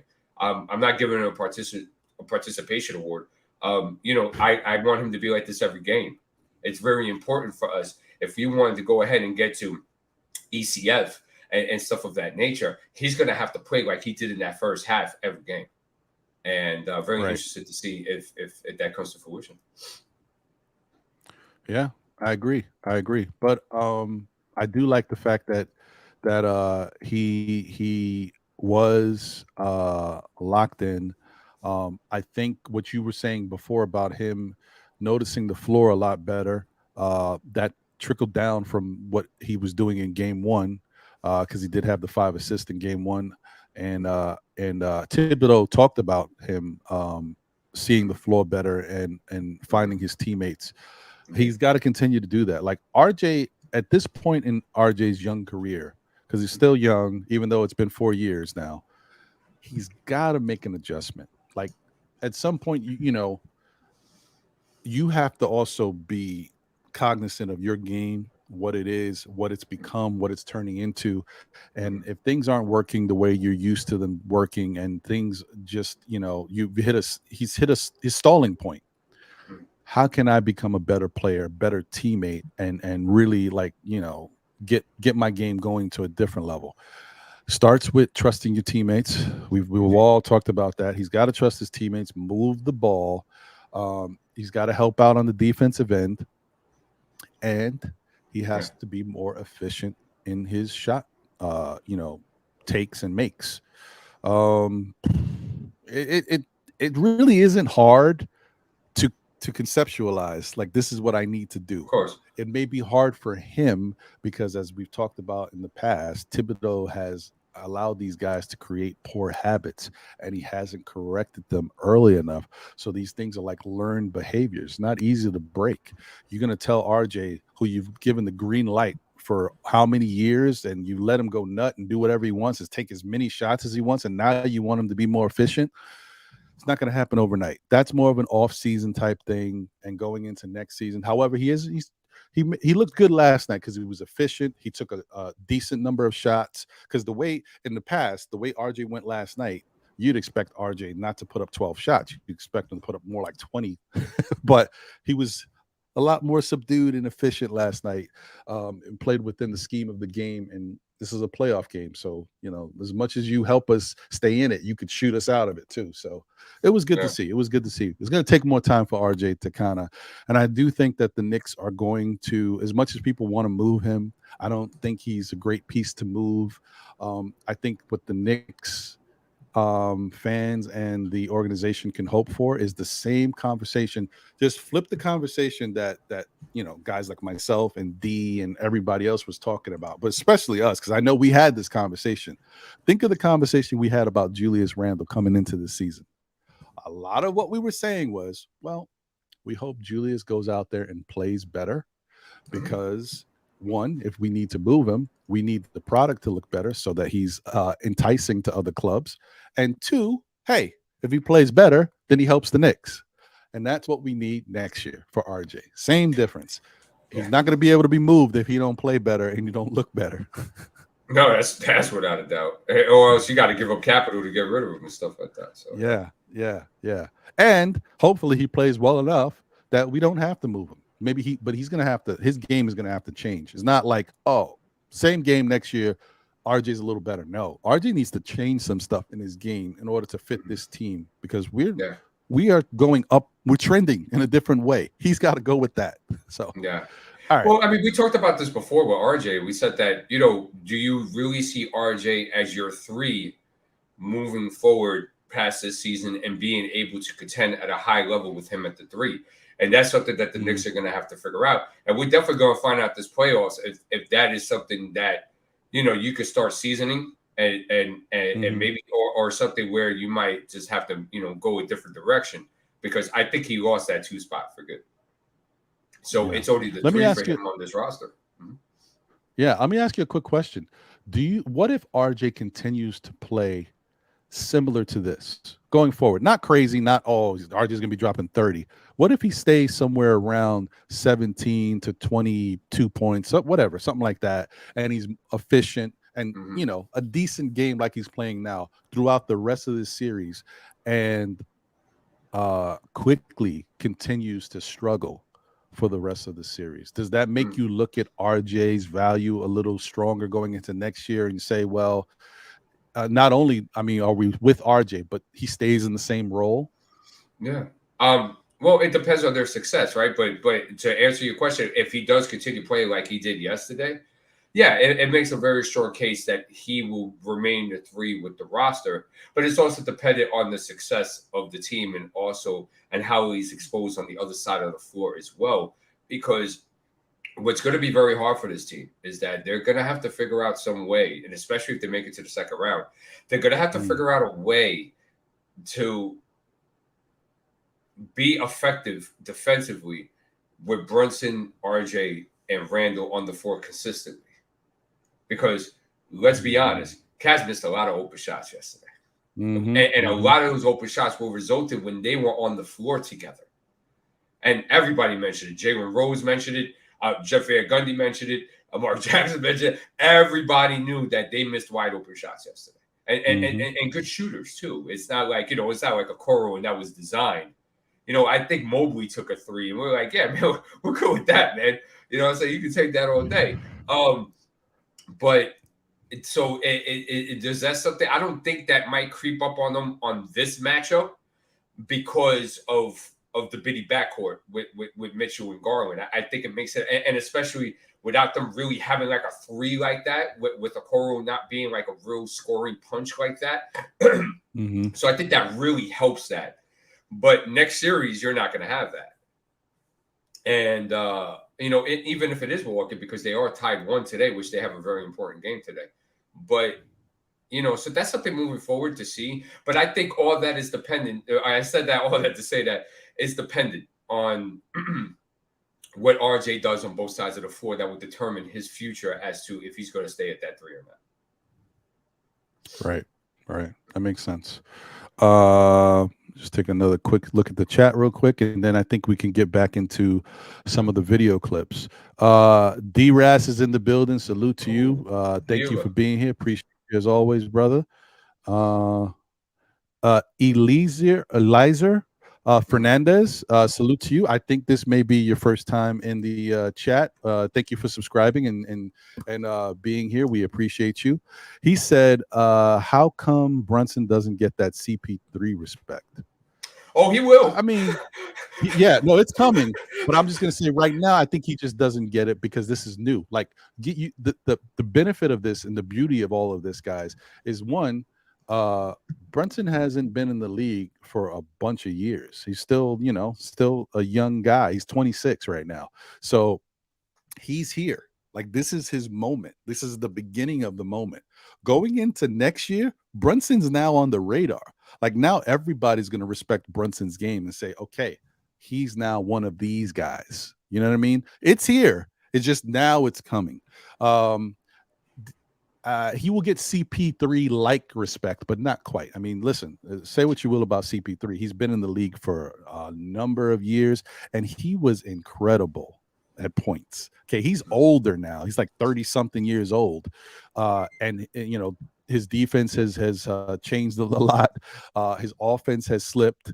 So he's just not the same type of guy. But in CP3's heyday, I mean, he was incredible. Like, the dude would get so many steals. Like, he was one of you talk about thievery. And then the offensive game too, and the clutchness. Can't take that away from CP3. But but I hear you. He's on his way. He's on his way. You're gonna see people, like, his name is starting to ring out. It's coming. Dude, absolutely. Shout out to Ashley Inc. in the building. What's good, Wiz? Appreciate you. He said, let's hope that we don't have our usual letdown as we have been doing in the past year. I don't think we will, because some players didn't feel the elation due to their poor play. It was a blowout. Yeah. So, yeah, I think I hear you. And we can't say. We can never know until we see it. So Sunday's game is going to be very telling. And I don't love the fact that it's a matinee game either. But yeah, I don't get that. I thought, because especially it being like one of the best series in the first round, like, why? That's a weird slot. No love, no respect still, huh? Well, Brunson might have to go for 40 then. Yeah, I guess. Shout out to Almighty Finesse. Good to see you. Thank you for being here, brother. Let me see. Danny Landis is in the building. Salute, Danny. Good to see you. Danny. Yeah, he said big round of the afternoon salute. Big win last night. We have them. I guess we're giving them the business, or we gave them the business in those words. I'm changing your words, Danny. Let me see. Is there anybody else? Okay. Yeah. And shout out to Sherwin. He says CP3 is a top 5 all-time great point guard. Yeah, he is. I mean, CP3 was incredible. And I love talking about some of these guys, because I think, and I'm not saying, shout out to you, Mr. Fernandez. I don't think you're forgetting or anything like that. But I do think that a lot of, especially the young people these days that watch the games, they see these guys for what they are now, and maybe they remember them from a couple years ago, and they don't remember these guys in their heyday. I mean, CP3 was a nightmare, bro. Like, hands everywhere. It's a pest, and then just so clutch. Like, and he talks too. CP3 chirps. Like, he'll talk to you. So yeah, which has been a negative with guys around the league, where they point him as being very annoying. Yes, and he is. He is. Yeah. Very much so. Yeah, so that's the word on the NBA street. Yeah, no, you ain't lying though, because he's also there's a certain level of dirt to his game too. CP3 has been known to be a dirty player. Oh man. All right, so are you ready, D, to get back into these clips? Let's do it. All right. So let me pull up the first one of the next set.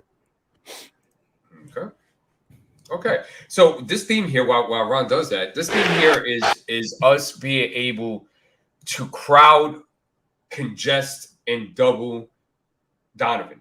And we had a discussion on the shows before the series has started about how we were going to cover him. And some guys were saying that, just let him go ahead and go off and stuff like that. And we exaggerated and said, please, bro, no. Please, exasperated is the word I'm looking for. No, I want to make his life hell. I want these young guys to come up and be like, oh, wait, this game on me. Wait, and you saw Garland yesterday. Garland was shook again yesterday. He was shook in game one. Game two, he came out of out of his cocoon, so to speak, right? And then he went right back in the cocoon in game three because he looked terrified once again. So, and a big reason of that, and Mobley, like I said, I think Randall's done a fantastic job of guarding Mobley. Seriously, he's taken him out of the series. And Mobley hasn't been able to get to certain sweet spots he likes to get to because of the muscle of Julius Randle, and it's been a big factor. But congesting, stifling, and crowding and doubling Donovan Mitchell is the key to everything. And you guys will see it right here. So, Ron, whenever you're ready. All right. Okay. So you guys see here, 9-8 first quarter here, right? Mitchell Robinson, see, great crowd there. Okay, and the Knicks were able to get in a fast break, but they gave up a turnover there. But this is very important stuff. This confuses the Cavs as to how they want to run their stuff. And that's why they were relying on the other guys yesterday, and it didn't work. And the only time it did kind of work was in the third quarter. And that was what I think they cut it to 9. But then Brunson was just on his stuff, and he was able to increase the lead. And Josh Hart came in, and he provided some extra spark too. So that really helped. But Donovan Mitchell is the focus here. You have to double him. You have to congest him. And you have to crowd him. Very important. And that was a great example of it right there. Whenever you're ready for number 2, unless you want to add. No, I agree. I definitely like that. And I love the other thing that I liked about it was just noticing, as you guys saw, that Mitch got the block. This is just, reminiscent of Mitch in his first year going into the second year with the Knicks when he was so aggressive, not only guarding the paint area, but coming out to that 3-point line and blocking and affecting shots from guards. And that's where, as Knicks fans and people around the league were like, maybe the Knicks got one with this guy. I mean, look at how much ground he covers and how, aggressive and athletic he is. So it was nice to see that. And that also shows you how Mitch is feeling about his game and how his body is working. Because remember last year when Mitch came in heavy and he struggled until he was able to cut some of the weight, but he still wasn't quite right. But this year Mitch is back as far as being able to move around and be on the court. He's got a little bit more size, and he's got still, retaining some of that speed is starting to come back, and that athleticism seems like it's definitely back. So it's good to see. Yeah. No, indeed. Yeah. So 2, it's the same thing. It's the same tops. I just wanted to show the multiple times we did it. And here on 10-8, so this first quarter still, and it happened throughout the game. So everybody does a great job of staying home. And everybody's on his strong side. And they actually baited DM to this. They actually never gave him this look yet. And this is a very nice look that they gave him. I expect it to be done a couple more times throughout the series. So if you're ready to run. Yep. So you see right here. You see how everybody shifted to that side right there? Ooh. Everybody shifted right to his side, and they baited him to that, and they were able. That was definitely filmed room. That was tailored, and it worked out magnificently. If you could play it again. Yep. Yeah. So if you could pause right here. Perfect. Look at that. You got 5 people on Donovan Mitchell, bro. You got to do this. You got to crowd him. You got to contest him. He's got to see doubles because it's messing him up. He had quite a few turnovers off this crowding, congesting, and doubling yesterday. And this is just a great example of one of them. Yeah, this is good stuff. And nice that, because what we've seen throughout this playoffs in the first couple games is that they have done a really good job of doing that same thing to Knicks players and anticipating what the Knicks are going to do. Because if you cut off certain angles, you only know that if I'm going to turn around. If he's going to turn around, he can only throw it this way. He's not going to do it this way. We're taking that away. So they put the Knicks in positions to make these horrible passes and out of the double team. Quickly has been abused on that. He's made 4 of them in the first 2 games. I don't remember what he did last night. I think he might have done 1, but in the first 2 games, he definitely made 4 of them. In the first game, he did 3, and in the game 2, he did 1. Like getting double teamed and then throwing the ball up in the air like a lollipop, like just not good. So yeah, that's good point, D, and it's definitely, it's almost like shout out to Coach Thibs. It's like, Yeah. okay, well, this is working great against us. Why don't we do it against them? Why are we not Yeah. incorporating this? It's really good job. After game really one, they made the necessary adjustment, and if they listened, I'm glad they listened, because I was like, no, you got to crowd them, you got to congest them, you got to double them, and they've been doing it ever since game two, and it's been working very, very well. Okay, yeah. Part three. Okay, here we go. So now we're in the second quarter now, right? And all you guys are probably going to remember this play, right? So whenever you're ready. Okay. All right, and they just blitzed him. Oh yeah, yeah. Blitzed going to get the steal. He did his Air Jordan impersonation. I didn't see that coming. And I know that was funny. Yeah, but Julius even made a joke about that. Yeah. Oh, did he? But yeah, he's like, when's the last time you seen Brunson do that? For real, I didn't even see him do it at Villanova. That must have been high school. But it's very important to get Thibs and the coaching staff. I want to make sure I group them all together. They've done a fantastic job of giving Donovan different looks throughout this. So, like in this one, they blitzed the double. At times, they've kind of stayed home on the coverage on the double. At times, you saw what you saw on last play where they'll go ahead and crowd that one side, but they did it wonderfully there. And there's times where they just crowded him very well in lanes, and they've given him all different looks. They've made it hard on him, and last night was a clear indication of that. Yeah, so, like right there, you can see like this was obviously this is something they worked on. They said, listen, if depending on it, whoever's the guy, and guess this in this case it's Brunson. If the guy is coming to set a pick, Cavaliers guy, whoever that is coming to set a pick, you're gonna come with them, and then aggressively. This is when you jump up or show.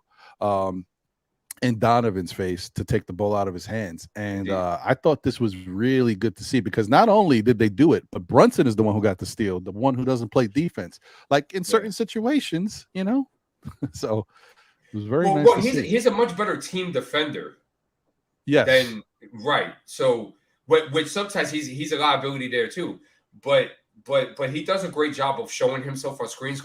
Like in game two, he almost took a charge. There was another time that he cut him off. So he does a very good job of that, even with his defensive liabilities.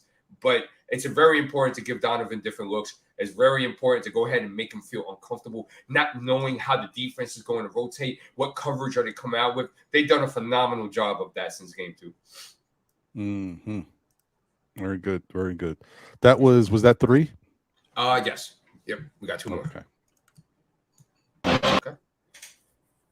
Okay, so here we got third quarter here, 110. So you see, this is something that has progressed throughout the whole game, and they've picked their times to go ahead and give them different looks. Now, there was more, but I just wanted to show the ones that make the point. So whenever you're ready. Okay. Right. So you see, they and I want to show that again. You see, and then they were able to get the foul. You see, that coverage, they adjusted that coverage there. Before, Hart would come a little bit later on that, and usually it will be Donovan with the ball and Garland fanning out like that, like on a flare. But they did a fantastic job. I mean, they adjusted to it because they made sure that a guy like Carter, even IQ, they don't stay on that double too long. They make sure they get their butt there, rotate, and when it did, when that did happen, it funneled Mitchell to the paint, and it collapsed. See, so that was ordained, like that was mandated. They filmed room that because they made an adjustment on that. They weren't covering like that in the first couple of games on this particular set. They were coming late to that Donovan or Garland there. That Josh did a much better job of rushing out to force him out of that line and bring him to where they wanted him to even begin with, and it worked out fantastic. Right. So. Yeah, if you go ahead and show that. Okay, what happened? I didn't see anything. Oh, it didn't show up? No. It's fuzzy on my end. Okay. All right, here we go. We're good. Yeah, so you see how Josh just ran him off? And then it brought it right into the paint where they wanted. And iHeart, we didn't talk about iHeart. iHeart had some really good moments yesterday, man. Okay, and especially that's one of them there. And the other one was when Donovan was going up. He did a great job of staying vertical. He went straight up and stuff like that. And although DM ended up going to the foul line because RJ fouled him, but Hart had some really good moments in this game yesterday. And everybody came out and put their part in without a doubt, man. So, but this is very important to do to Donovan, and they're doing a fantastic job of it. And it's really frustrating their offense, especially if guys are not going to be able to hit shots. Yeah, one more quick look at it. Of course. Once again, look at iHeart stepping up. Yep, and he's the one who got the deflection on the ball. Correct. On the pass. Yeah, okay. And Julius did a great job of just being in his spot. Be in your spot and take away that pass. And he did a great job with that as well. Yeah, good job. All right. Let's see here. Okay. Okay, we're on 5. I'm sorry about that. Okay, cool. This is 5, yeah. Yep, yeah, last one. So 7:41 in the fourth, right? Up 18. And I love the fact they did not derail off how they want to cover Donovan. And they let him ISO on a couple of possessions and stuff like that. But that's the point of keeping it, you don't want to show the double every time because then they'll be prepared for that. You don't want to congest and clog every time because they'll prepare for that. So they're doing a very good job of keeping the Cavs and Donovan Mitchell in balance. So if you're ready to go, sir. All right. Right. So they got an offensive rebound here and bam, right away. And see, they haven't run that with Allen throughout the whole series. So it was kind of like it was a miscalculation. It was a mistiming because they haven't run that with Allen. So that's fantastic. And it really causes a lot of trouble. It causes a lot of problems. And I feel besides the adjustments that were made on with Brunson, as far as how he was attacking the double team and them going ISO and also him defending Garland, I also thought that this was the next important thing that happened because it completely took the Cavs out of the game because they couldn't hit the backside of a barn last night. Right. And once again, just right here, if you notice, a couple plays, obviously, you saw Brunson, whoever was out. But if you notice, a lot of these plays, Hart is the other person in the double team. And this is one of the, once again, a very great benefit of having Josh Hart on this basketball team. No. I mean, meaning Hart is, he's the other person. Yeah. So it's really great of having Josh Hart as a part of this team and how he's benefited the defense greatly. Oh yeah. And he did a much. He was kind of getting cooked in the first half, but he made some adjustments and he decided to get a little bit tighter on Mitchell, and it worked out. And that's the last one. And I just thought that those were very important. I thought those were the nucleus of yesterday's blowout. I thought it totally changed the game and stuff like that. And I'm very interested because you see what happens in chess games is that sometimes the aggressor, which the Knicks were the aggressor yesterday because they were the one that had to make the changes. Right. Mm-hmm. Sometimes what happens is that you kind of stay stuck in that and then go ahead and see what Cleveland is going to do. I wouldn't do that. What I would do is that I would already have some things already on the back end as far as like, what do they call that? Like contingency plans. Like, I would have a couple of contingency plans in order to say, okay, well, I'm calculating what they're going to do. So most likely, like you brought up, an option might be that they might just straight up double. So now it's got to be very important where a guy like IQ or a guy like Hart or a guy like RJ or a guy like Julius, it's very important that they attack. If they do that, start developing some sets, start putting some wrinkles into your offense so then you're better prepared for that in game 4. And maybe you could shorten up the series and hopefully it doesn't go back to Cleveland for a game 7. I think it's very important to do that. So, of game 1, right? They did what they did. It worked. But you could see that there was no adjustments made in game 2. And I don't want that to repeat itself. So why not have some contingency plans? Already go ahead, think of some sets. Forget about Julius Randle shooting the 3 right now. Let's worry about Julius Randle just getting into attack mode because he has success when he did. He had some beautiful kick passes yesterday. And that was with him not waiting and isoing and waiting for he attacked. He initiated the contact first, and he was able to get guys into he was able to get passes to guys shooting pockets, and they got good results from it. Yeah. Definitely true. Very true. It's nice to see. Like this is the how many times have we as Knicks fans watched this team and wanted Tom Thibodeau to see what's happening out there and make adjustments? And I really got to say, I think he finally got it.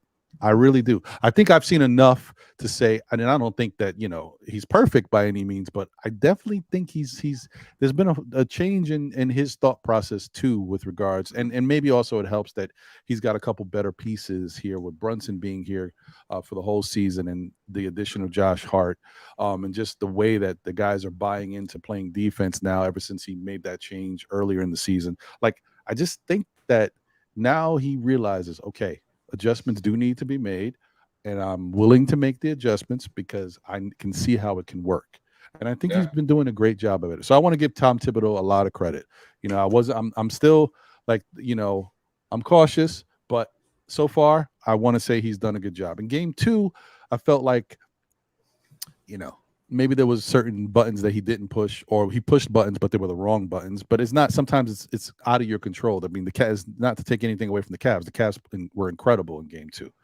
But it's good to see him continuing to work with this squad and try to push buttons. And for the most part, I would say they've been working. Oh, indeed. And except for game 2. Yeah. Where nothing was done, but but besides for that, he's responded very well, and just with things that we were worried about, and I was especially terrified of how, okay, if game 2 happens, or something like game 2, will Tom be able to go ahead and make the necessary adjustments? And I want to put the coaching staff with this too, not just Tom, because like I showed you yesterday, and you can see it for yourself on the replay. Johnny Bryant dictated an order to Thibs, and Thibs said, okay. So Thibs is listening. That's one. And I also never want to underestimate the impact of Daddy Brunson. Jalen Brunson looks the way he does because Daddy has always been there for him. And I'm talking about as far as guidance, and I'm talking about as far as becoming a man and being able to play in the league and be professional and stuff like that. You learn all that from Daddy. And I think that has been a very nice presence on this bench that we haven't given enough. We gave credit to Mike Woodson. We gave credit to Kenny Payne. I think it's time for our dude to start giving credit to Daddy Brunson, bro. I think he's had a real impact on this coaching staff and his roster as well. Yeah, I think you may be right in that. I think we do overlook that because, we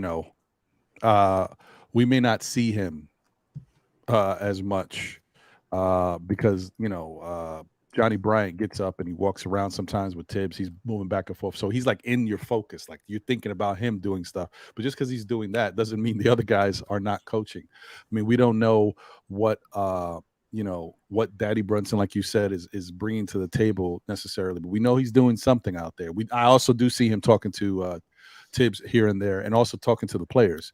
And don't know what Dice is bringing to the table because Dice has done a good job of running the summer league squad and he's soaking all that up, and I'm sure he has a role with the team that he's responsible for. So yeah, shout out to the whole coaching staff. They're all they've all been doing a really good job. Indeed. Good point. Thanks. Good point. Let me see here. Shout out to the chat once again. Will Salkin is in the building. Salute to you, Will. Good to see you. Always a pleasure. Let me see here. Hey, real takes over fake debates. SB Talk Sports is in the building. My Chicago / Nick fan in the building. I mean, we know you're primarily Chicago, but you got love for the Knicks, so we appreciate you, bro. Sanga Waldron is in the building. He said this is a good show. Oh, well, I'm glad you like it, man. Thank you. I mean, this, it's a shout out to D's World of Hoops for being here and bringing his filmography skills with how he breaks down the tape, man. It's nice to have. It's nice to have. CC in the building. Yes, yeah. CC in the building. Appreciate you. Thank you for being here. The Cartagena himself. I don't know. Shout out to the guys that was at the game yesterday too. Oh yeah. Shout out to everybody that was at the game. Shout out to Keith Turner in the building. Salute. What's good? Appreciate you. I think I got. I think I got everybody. Okay, cool. Oh no, I missed one. Big L, 139th in Linux. Salute, brother. Good to see you, bro. Thank you for being here. And once again, thank you to everybody who's tuned in that may not be in the chat. but thank you for tuning in. And as D said, shout out to everybody who went to the game. There was a lot of guys and gals who were able to get their tickets early, and they were in attendance for Game 3. I know some will be. I know nothing but Knicks. A lot of them will be in attendance for Sunday's game, for Game 4. And shout out to Jay Boogie. Jay Boogie brought the love, and maybe he brought the good juju, because yesterday was his 55th birthday, coming back wearing the 5-5. And the Knicks won on his birthday. So good for you, Jay Boogie. Hopefully you enjoyed it. Let's see. Jet for Life. Jet Life for Life is in the building. Salute to you, my brother. Good to see you. Thank you for being here. If anybody wants, I'll open up the chat. We'll open up the panel so you guys can jump in if you want to talk about anything for a little bit before we get out of here. That way, if you guys got anything on your mind, now's the time. Cam from the Kickback is in the building. He says, salute SKF, salute D's World. Two of my favorite Knicks creators. What a game. RJ showed up finally. The Garden was rocking, and we still haven't gotten a Randall Staple game. Can't wait. That's the good thing. Now, I don't know if we will, but maybe we will. Maybe they will. It could be the point where the Cavs just continue to do what they've been doing and just hope that their offense picks up. Because really, the offense was very non-existent yesterday, thanks to the Knicks, but also thanks to their poor shooting. Maybe they don't want. Maybe they feel like Julius Randle is the X factor. They don't want Julius getting going, because Julius can be a handful. We've seen him drop 50. When he gets going, he can definitely be a handful. So maybe we'll continue to let Jalen get his, and we'll try to do what we can to show against him. But let's not let Julius get going. Maybe that's part of it. Let's give a lot of credit to. Let's give a lot of credit to Mobley too. Like, Mobley has done a phenomenal job on him. And he's definitely a good defender. Yeah. Oh yeah, and the Cavs have, you could tell they designated, like, Randall will live and die with you hitting that three, and that's been the case the whole series. So it's kind of take away maybe the aggressiveness of Randall a little bit, but Mobley also has something to do with that as well. Wow. No, I did not see that, Shop Powers. Thank you. I got to check that out. I know people were talking about it yesterday. I did not see that they played Jay Boogie at the Garden. And I know there's a commercial. There's something. Yeah, I did not see that. That is really cool. So yeah, man, I'll try to check it out and find it. So that's right. Salute to Jay Boogie, man. Listen, long time coming, man. The way he gives it up for the Knicks, you would hope that they would show him a little love at some point. And what better way than to do it on his birthday? That's dope. Wow. Happy B-Day. Happy born day to him, by the way. Yes. Okay, so let me put this invite in the chat. So like I said, guys, it's opened up. If you guys want to jump in and talk about the Knicks and chop it up for a little bit, by all means. If not, we're going to keep it going for a little while longer, and then we'll get up out of here. But go ahead. We also want to take you guys' questions too. So we definitely want to interact with you guys, and any things that you guys want us to answer for you, any questions that you have, anything like that, we're more than willing to answer. Yeah, definitely. How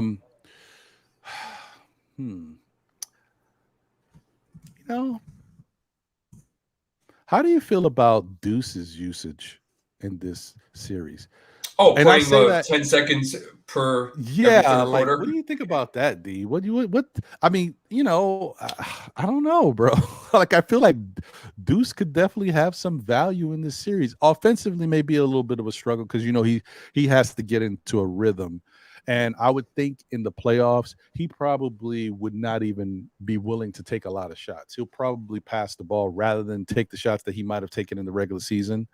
But I find it interesting that we haven't kind of really sprinkled him in there a little bit more to affect what's going on, especially like in Game 2 when these guys were on fire. Like, maybe Deuce could have helped a little bit more with Garland, who was unconscious, maybe could have helped a little bit more with that. I don't know. Those are the type of adjustments, and we already talked about Thibs didn't make a lot of adjustments in game 2. Those are the type of things I'd like to see a little bit, more of, when something like that is happening. So like if we go into game 4 on Sunday and Donovan has it going, do we panic? No. We keep playing the way we're playing, and if there's like in-game adjustments that are already set up to deal with Donovan, fine. You do whatever it is, or just continue to do like you take a page out of game 3. But if you get a situation where you got Garland going a little bit and then LeVert going a little bit, I think, at some point, maybe a Deuce sighting wouldn't be that horrible, because if all 3 of those guys are going, it's the same difference like having all 3 of the Knicks guys, Julius, RJ, and Brunson going. Like, it's not something you want to see. So I think Thibs just trusts him. Something different. Yeah, I hear you. I think Thibs just trusts him defensively, and that's why like he'll go ahead, give somebody a breather, and just go ahead and just play the last position, make sure they don't get anything off the dribble or a wide open 3 or something of that nature.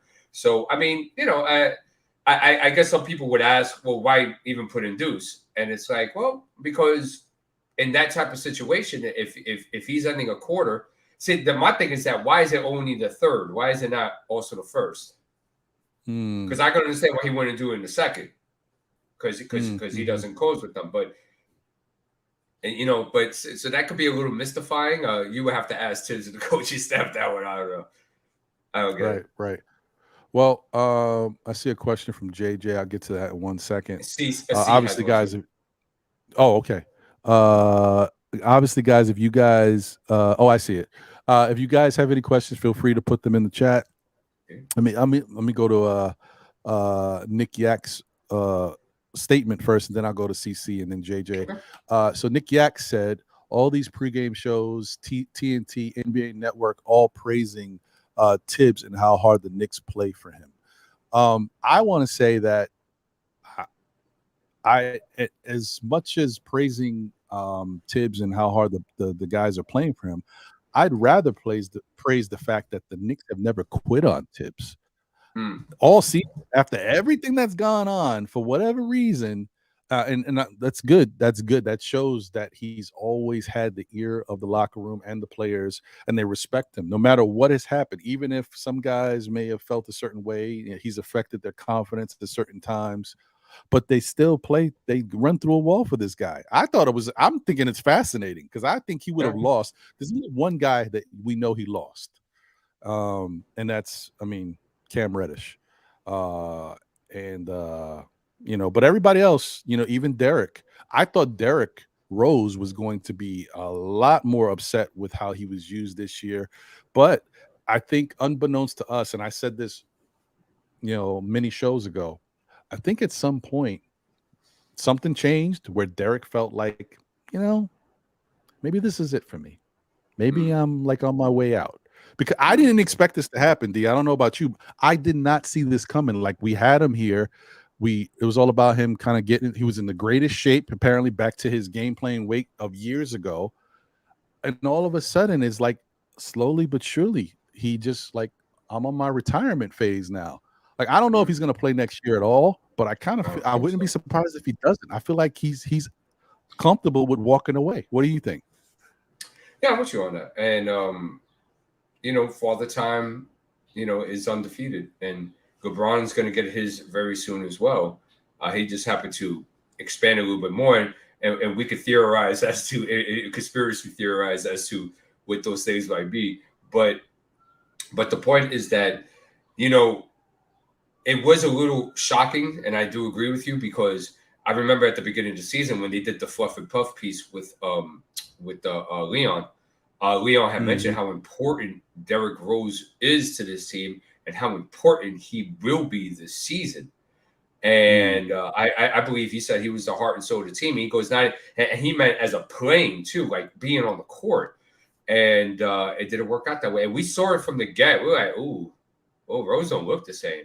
Maybe it would just take him a while, and it never came. And I think that's just the reality. And I'm with you. I could see this kind of being his last season. Maybe he may want to stay with the team. Maybe they'll do something with him like they did like with Taj, where like, you know, they just bless him with like 5 or something like that, and just have him with the team, and you know, because they like having him around with the coaching staff. You know, it's got a long relationship with Thibs and stuff of that nature, and with the CAA guys. So I could see him staying, but not for playing purposes.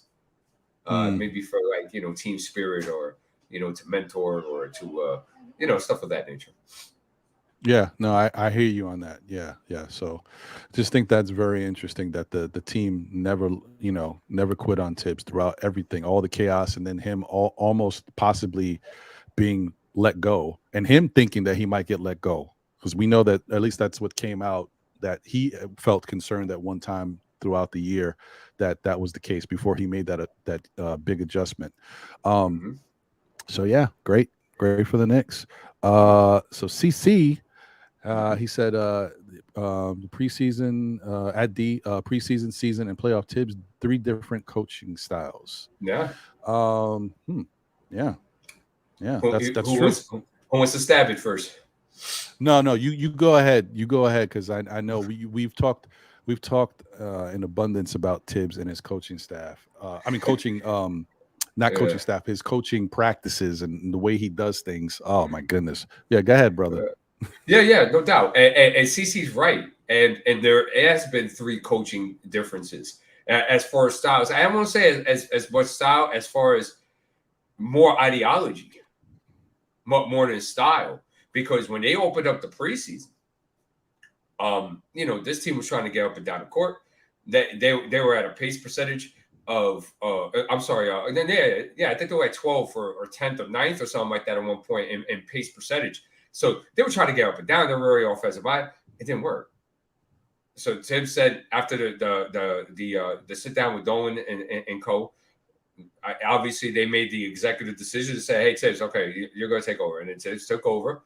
So that's to CC's point. That's now the ideology's changed, and they got really slow with the basketball. They ended up 27th in pace percentage throughout the year. I mean, and pace throughout, you know, for the year. And they just, you know, it was Tom Thibodeau basketball. You know, the assist numbers were low. It was very isocentric and stuff like that. And what we've seen so far in these playoffs, to C's point now, is that he has changed again. And a perfect example of that was, if you guys were watching it between the commercials, I mean, in the commercials, I mean, in between the games, they got Thibs with the team, and he told them, as soon as you get that ball, you push that basketball, and you push it that's not Tom. Tom won't do that. So Tom has changed it again. So CC, very good point. And thank you for the question. I'm with you 100%. I think there has been different ideologies that have been going on throughout the season. And it was one of the things that we questioned about Tom. Is he able to adapt? Is he able to adjust? Is he able to do that? I think he's shutting up some people so far, including myself, because I was heavily concerned about that. And he shut me up so far. Yeah.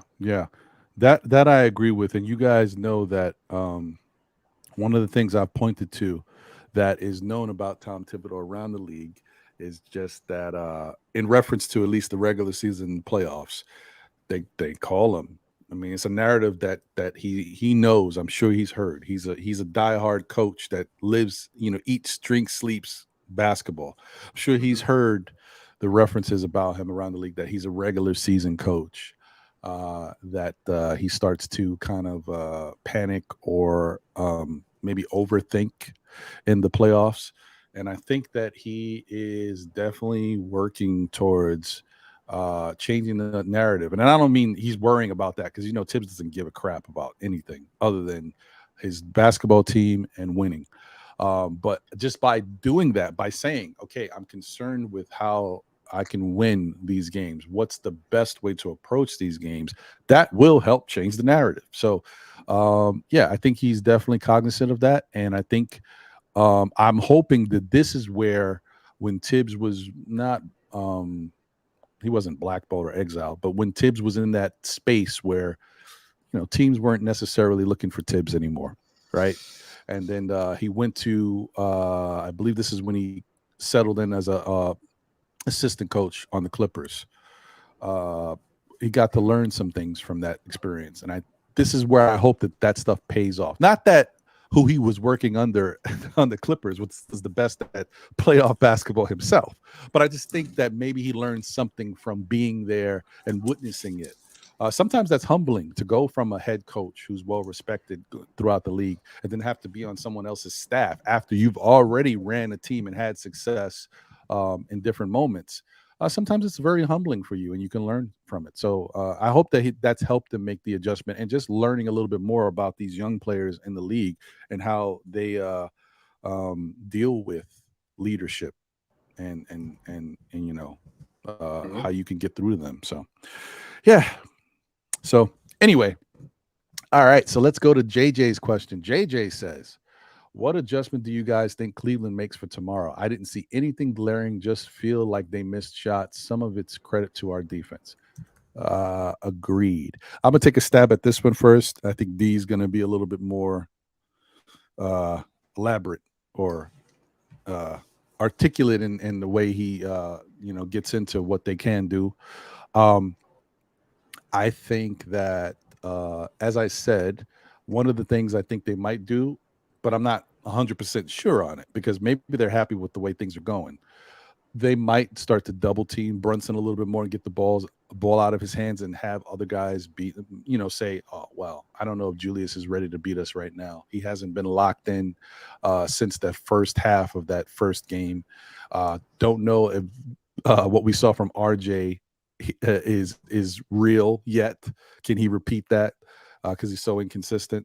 So I think they might want to take their chances with that. And then, like I said, funnel whatever passing to Mitch if they're doubling Brunson or whoever they choose to double. Kind of have it funneled to the big man Mitch because one, he's not a great foul shooter, and two, let's not forget the other thing about Mitch. He doesn't have the greatest hands. Now his hands were pretty good in last night's game. But usually he struggles sometimes catching the ball. So you can get easy turnovers sometimes with pressure. But I also think that maybe last night was an indicator that Mitch is starting to feel comfortable now in the playoffs too and starting to get used to being a little bit more involved in the offense, even if he's doing it himself, like going to get that rebound and putting it back up. Like he seems like he's like, okay, all right, well, let me just go do what I can do. If I don't get the ball some other way, I'm gonna affect this game somehow. So I like that. But what I do think that I can expect to see from them is that Donovan is gonna come out the gate firing. Like I think in game 2, they made a concerted effort to get Garland and whoever else who would step up going. And LeVert was the one who decided to step up. Mobley actually played well in that game too. But I think in game 4, I expect Donovan to get it going, and hopefully these guys can come along with him. But I think they need to get Donovan off. Now we'll see how that works. And as far as defensive wise, I think they'll just continue at the minimum to just do what they've been doing, and just see if things change. Go ahead, D. No, that was good, and that was a great point you brought up about maybe a game tomorrow where Donovan he may just go off type of thing, because last 2 games, Darius Garland has shot more than him. Mm-hmm. So that was a great point. But to answer your question, JJ, it's all about Brunson with the Cavs. And if they're smart, they'll take a page of what we're doing to Donovan and try to do that with Brunson. Give him all type of different looks, different coverages, stuff like that, and kind of just keep him in balance. They did a poor job of that yesterday. I guess they figured, once Thibs and co came with the adjustment of going ISO and running them off dribble handoffs and stuff like that, it killed the game plan. And even when they tried to do it, in the second half, Brunson did a great job of being patient and kind of picking it apart and still getting into his ISO in certain possessions. So they would be smart to look at what the Knicks did with Donovan and see if they could do that with Brunson. I think another change you're going to see tomorrow at 1 o'clock, which is a terrible time once again, is that Okoro should be starting tomorrow. I don't understand. I'm completely befuddled. And I saw this with Bickerstaff after the first game. There was some things I was like, what are you doing, bro? Like, and I don't like what he's doing personally with the Okoro situation. When I think Okoro, I'm not saying he's going to stop Brunson, but I think percentage-wise, he's the best equipped to try to at least try to contain him. And I'm just thinking of this from the Cavs perspective. So I wouldn't be surprised if we see Okoro starting, and because they need that lift off the bench, man. Okay, yesterday, if I'm not mistaken, let me look, because I'm not going to be mistaken. I'm going to look. Yeah, Knicks destroyed Cleveland on the bench points, 39-14. So if they're smart, they may want to place Levert back to that bench role because they can get that scoring punch, because he was pivotal in their game 2 win as far as the bench points compared to ours. Our bench didn't show up in game 2. So I think they will do that. What else do I think they do? They got to do something with Mobley. He needs more looks. He's got to get a little bit more involved. And they have to find way, because Julius has done a great job on him one-on-one. But Julius, as we know, is a better on-ball defender than an off-ball defender. So I'll be very interested to see if they start running some sets to kind of free up Mobley a little bit and attack Randall off the move, as opposed to him trying to go one-on-one with him or just clean up offensive rebounds or something like that. I think another thing, too, that you want to look for is that we want to look for us. Now, we want to look to attack Garland and Donovan Mitchell off the basketball. And I've been preaching this before game 1. You have to do this. And when we have done it, for the few times we've had successful results every single time we've done it. So I would look to do that more. I think if Grimes is not available, which he may not be, is something to look at too. I think we start Josh Hart. Okay, I think we start Josh Hart tomorrow in place of Grimes. And I think the indicative evidence of that is he started the third quarter, not IQ. I think Thibs is completely comfortable with IQ staying on that bench row. He had him as a catch-and-shoot option yesterday, attacking the closeout, not initiating the offense, not dribbling the basketball like that. I think you're going to continue to see that, and we had the best game of IQ in the series because of that. So Hart would be the starter. Kind of questions now, what would happen with the bench? Now you're going to see Deuce. You're going to see Deuce because you need something like him to pair up with IQ for at least a good 2 or 3 minutes of game time. So you could see him definitely at the beginning of that second quarter, maybe end of the first, and you're definitely going to see him at some point in the third. So those are things that I would project to see what happens, but we'll definitely see what happens. And it'll be 1 o'clock will be here before you know it tomorrow. So. You ain't lying. You ain't lying. It's going to creep up quickly. No pun intended. But yeah, I definitely agree with that. Thank you, JJ, for that question. Appreciate you, bro. We got a bunch of statements. Shop Power said it's all about the beard. Maybe that's the Thibs difference, man. Daquan Jeffries got into. Yeah, it was nice. Hey. I was surprised, actually. I was surprised to see him because I wasn't sure when the Knicks actually picked him up. And I know that there was a certain cutoff for people to be on your playoff roster, but maybe he got in just underneath that. I do know that there's a certain stipulation that certain players, I think it's more veteran type players, can be signed and be added to your playoff roster depending on their time in the league, something like that. But yeah, I was surprised to see him even get in the game. It was good to see just his first moments with the big club being a playoff game. I mean, that's whether you do anything, that's still what a feeling that is to be around in that raucous Garden crowd and cheering, and that's crazy. So, and I like the fact that he brought some of that spunk and energy. The littlest play, just trying to fight with Nito for the ball, ripping the ball out of Nito's hands. Like I did that. Thought that was funny to see. Nick Yak says it's cheaper going to Cleveland and going to the game. $59 tickets getting away. Yeah, listen, guys. Look, if you want to make that pilgrimage to Cleveland and support your Knicks that way, by all means, yeah, man. Why not? That is interesting. Look at let me show you guys a clip of these maniacs, man. You gotta love it. I mean, I think they're nuts, but I love it. I still love it. Okay, let me see. I'll put this up real quick because I just saw it. All right. Okay. Take a look at these nuts right here. And pause. You know what I meant. Anyway, let's take a look at these guys. There's the infamous guy right there, guys. You remember him from last year. And here he goes again.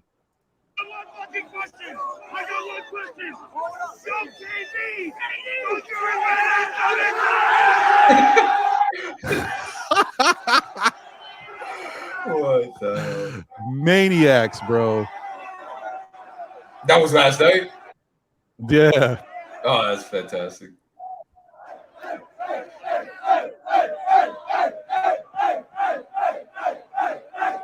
They deserve it. You know? Yeah. All the nonsense No. and foolishness for so many years, man. No. Oh man, just maniacs, bro. That's good. That's good. And that's how it was everywhere. I mean, you had dudes climbing on poles, all types of wild stuff was happening last night. You know, Knicks fans are nuts, bro. Yeah. It's good stuff. Good stuff though. Let's see here. Keith Turner says, I wasn't so thrilled about going to Cleveland. I ain't going to lie.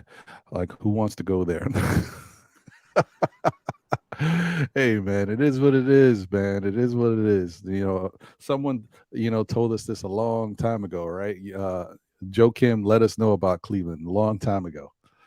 He wasn't wrong, though. He wasn't wrong. I mean, look at the difference. Nick Yak says 2 tickets at $59 each compared to 2 tickets at $350 each.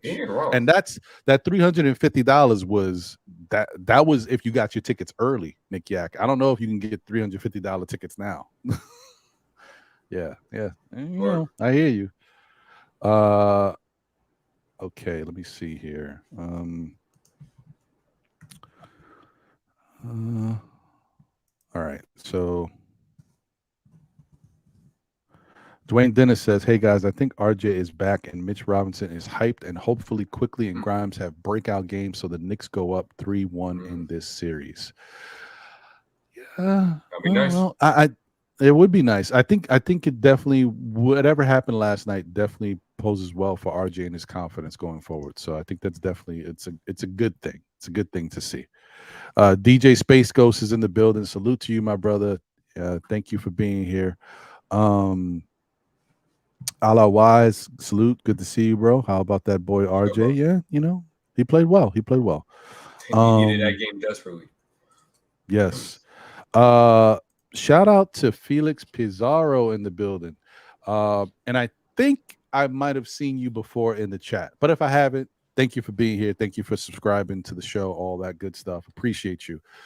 He said Clyde mentioned something last night that last time JB and Mitchell faced each other was in last year's playoff where JB got the best of Mitchell. So I'm sensing JB is living rent-free in Mitchell's head. Yeah, no, I think we all agree with that. We definitely all agree with that. Yeah. I mean, JB cooked Mitchell in last year's playoffs. I mean, cooked. And unfortunately, that he can't let that go. Like not him, but I'm like, people can't let it go. At the end of game 1, Brunson looked at Mitchell and he winked at him. So to Felix's point, absolutely, man. And you can see it every time. And you saw it in games 2 and 3. Like, as soon as DM's on him, like, Brunson's eyes light up. And Donovan Mitchell looks like, can somebody take this guy for me, please, bro? I can't. And you can see it. And it's a real thing. I'm with you. Yeah, no. It's true. Yeah. And I know, shout out to Keith Turner. He says, I've been screaming for Josh Hart to start since he's been here.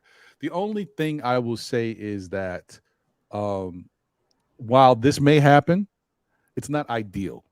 Like, you want Grimes to be healthy and be there. You want Josh Hart coming off with the second unit because he galvanizes that second unit. Like he is the bench mob. You know what I mean? He can do that there's not an issue about Josh Hart. He can do exactly what he's doing with the bench, with the starters. I'm not worried about him. I'm more worried about the bench and who helps galvanize that team, because it really comes down to Quickly. And if Grimes is hurt and not healthy, then we're talking about Quickly and Obi. And I'm not taking anything away from Obi. I think Obi's played very good in this playoff series so far. It's just that, even though this is Josh Hart's first playoff series, the guy plays like he's been here before. So that's what I would love to continue to see, that same impact that second unit has. And if you bring Josh Hart into the starting lineup, does the second unit, does the bench really still have that same impact? Don't know. That's, I'm a little worried about that, but we'll see what happens. Keith has been on Grimes' back, and Grimes hasn't attacked well offensively this whole series, and he's been settling, and he looks shook. So I'm with you on that. But we can't deny defensively last night before he got hurt, he was doing a great job. And those are things that he brings to the table where you don't want to overlook that because you might miss it. And, if he was able to get comfortable and work within the floor, I also have to keep in mind, too, he doesn't really get the ball a lot. Now, they did make it a point to kind of look for him yesterday, which I thought was good. Randall especially, and I think Brunson looked him out on one, too, because only in the let me look here real quick. Only in the 13 minutes he played, he took 5 shots. And he took 3 threes. So they would definitely make it a point. So it was pretty sad to see him go. They were making a point to get to him. I just wish he would have attacked a little bit more and not settle for the 3. But, we can't deny his defense. But if he's not there, yeah, Josh Hart would definitely start. Yeah, no doubt. Let me get our guy G Money here is in the building. G Money, what's going on, brother? What's shaking and baking, cool cats? What's going on? D's and Ron, got my playoff hat on. What's going on? Good to see you, brother. Good to see you. Man, can I say defense? Defense. Say with me now. Defense. Defense. Man, it was a defensive gem last night by New York. I mean, the closeouts were on point. We took Mobley and Allen away from the paint last night, which was big. We got Garland away from transition. We contested his shot in the transition. We closed down on Danny Green, 3-point shot. I know Mitchell had 22 points, but I thought we contained Donovan Mitchell pretty good last night. RJ Barrett played a phenomenal game last night using his size. His 3-ball was butter last night. Finding the open man, his rebound, his defense was good last night. Jalen Brunson, man, the Brunson blender was on and made the Cavs turn into smoothies. Used his quick step, the Euro step, his finishing ability, the floater game, the jab step, his skill, his mid-range was on point. Jalen Brunson was just a wizard with the rock last night. Just phenomenal, man. And Mitchell Robinson, I thought Mitchell Robinson was the next factor. Rebounding, blocking shots, contesting shots in the paint, offensive boards. He stayed onto his feet. He played well. And the bench was phenomenal. Josh Hart, Obi Toppin continue balled out. Even Derrick Rose even had some shine last night. So it was a complete game by New York last night. And Thibs made the proper adjustment to lead the players who were balling out of their mind.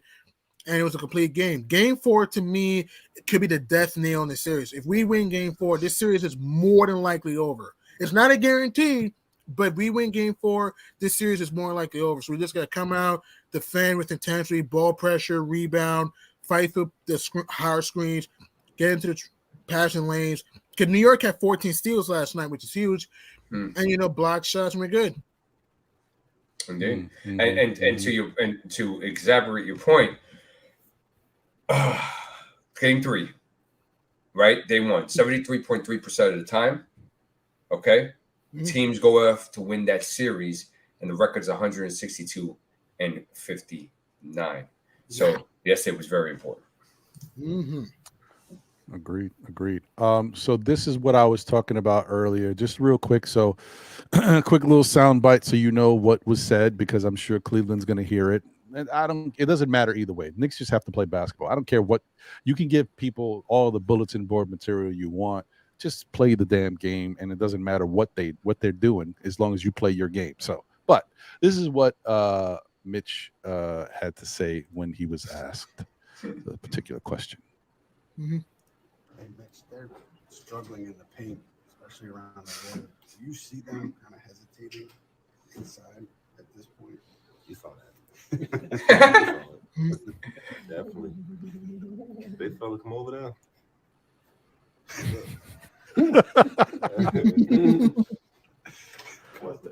Do you think they got rattled a little tonight, especially with the crowd? Indeed. I'm not them. But probably. All right. And so he crazy, bro. you can see that's also Knicks PR right there. The lady right next to Mitch. The first question, she let Mitch get his thing off. Okay, it is what it is. All right, that's how. Yeah, you see it, right? But when they get a little bit more into it, and then Mitch has to, and she can see that Mitch is not really. It's not necessarily a basketball related question. It's more of a stir up something. That's when she's kind of cutting it. And I wouldn't be surprised if that was the end of the interview. I didn't see that, but yeah, that's Knicks PR stepping in and getting Mitch out of the way. Oh, that's all right. All right, Mitch, that's enough. Brunson.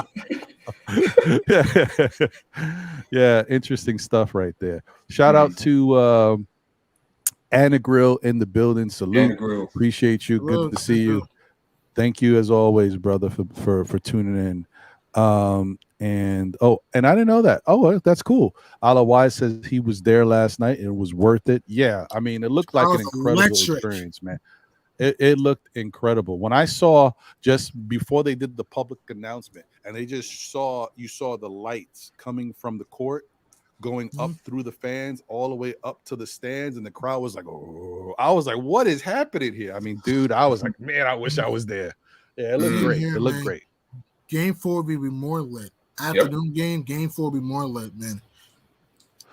Yeah, but there might. I mean, listen, I get it. They just, I'm sure they do it for the young people to get the kiddies in the building. But we'll see. We'll see how it all shakes out. You know how it is with these matinee games. But last matinee game that was big. The Knicks played well, as someone said in the chat. So hopefully they can continue that because this game beat the Nuggets. Like, it was the Nuggets. Yeah, right. Yeah. It was big. So, let me see here. What is Alawai said? After the Brunson and one on Spider in the paint, the game was officially over. That was big. Yeah, that was big. And then Brunson was hyped because he did his thing, and then he went and gave John Starks the high five. Yeah, that was a dope moment. I mean, who was it that said that? Alan Hahn said the Garden was at that moment. The Garden. I mean, it was electric before, but that took it to another level. Loaded, right? Would say the building was shaking. Yeah. yeah. That was dope. That was dope. I don't even know. I wonder. Yeah, Nick Yak said he watched the ABC coverage with Mark Jackson. I wonder how that played out. When I clicked on the game initially, I was starting to watch, and I was like, no. Let me go to MSG. Let me find these guys because I just at a home game. I need to hear my Knick announcers. I want to hear the crowd emphasized more because there's another thing. When I listened to ESPN, the crowd was kind of muted, and then I let me click on MSG, and then it was a lot louder. I was like, no, I'm staying here. Yeah, no, I mean, Van Gundy and Jackson did a magnificent job calling that game. Did they? Yeah. No, they really did. And it was a funny little thing at the end because before Rose came in, they got into a discussion about because Jeff was bringing up the point why is Emmanuel quickly in this game? Why would I want to risk the injury? Why not just get Evan? Why not just get Rose out there? And then Mark was bringing up the fact that it's a respect thing, and he's like, and Jeff was like, but dude, these guys are getting paid to play basketball, and he goes, that sounds all well and good until IQ gets injured. And so, and then Rose ended up coming in and stuff like that. And it kind of brought up to Mark's point because they did ask Rose if he didn't want to come in. They said, yeah. So it definitely was a respect thing to Mark Jackson's point. But they have a little fun back and forths like that. But they do also an excellent job of diagramming to what's happening, what coverages are coming, what they could have done there. They did a great job with that. So, yeah, and if I knew that they were the ones calling the game, I probably would have went back and forth a little bit just to hear because I don't mind listening to them, but I'm not going to. And for whatever reason, I don't want to be listening to Reggie Miller or Richard Jefferson. I'm not doing it. Sorry. Well, ABC does have Mike Breen, Mark Jackson, Jeff can do the game tomorrow. No game on MSG though tomorrow. Really? Yeah, the game will be on ABC. Oh. No MSG. All right. Well, it is what it is. It is what it is. Shout out to game. Damn. Oh, right. Because I know. Yeah. Right. Shout out to CAA Mafia. Appreciate you, brother. Good to see you. that's one of them things. And yo, let me tell you something. It better not be Reggie Miller and Richard Jeff. It better not be. No, well, it'll I'll be be Mike so Breen, Mark pissed. Jackson, Jeff Van Gundy. No, you're good. You're Oh, good. okay. All right. Yeah. Good. Yeah, it's a top notch guys there, bro. Yeah. That's good stuff. Okay, good. All right. Well, I mean, then that's good. That's good. So, I know you coming in late, G Money, but what do you think about, Sunday's game? You saw how the Cavaliers played. Shout out to the Knicks defense, but in some cases, it wasn't all about the Knicks defense. It had something to do with the Cavaliers missing open shots as well. What do you Especially at think the about? corner. Yeah. Right, exactly. What do you think about the Cavs coming into Sunday? What do you think? Because we talked about adjustments or what you expect from them to do in this game 4. If you're the Cavs, starting Caris LeVert, in my opinion, was kind of stupid, though. I don't know why you started Caris LeVert. That was stupid and wrong. You might as well just kept either a core or even started Danny Green if I were JB Bickerstaff. If you're Cleveland, maybe some give and goes early, and maybe some pick and roll lob to Allen and Mobley at this point, because I'm seeing them playing a little bit more iso ball, and that's not going to work if you're Cleveland in this type of series, though. And also, if the Cavs could have any shot to compete in this series, though, they got to get to the line. Cleveland's not getting to the line right now. Cleveland's shooting more jump shots, though. Cleveland's not getting to the line. Point. So that's the thing there. That's the adjustments they got to need to make, though. And they got to limit turnovers, though, because they're being a little bit careless with the ball right now, though, especially in that first half of these games, though. It's gonna be a close game, though. It's gonna be more of a closer game, though. I expect it to be down to the wire, though. I think New York is gonna go up. I have a weird feeling to go up 3-1. Though. But I would not be surprised if it's 2-2. I think we go up 3-1 and win in 6, though. But I'm gonna see we win the game by 3 points. I think we win the game by 3 points, though. Okay. To your point, we shot one more free throw than them yesterday. But we only shot 61%. Jump shot hoppy. The Cavs were 2 jump shot hoppy. Yeah. Yeah, we shot one more free throw, and they had one more personal foul than us. So we've shot more free throws than them. They've had more fouls than us throughout this whole series. So that's a good sign.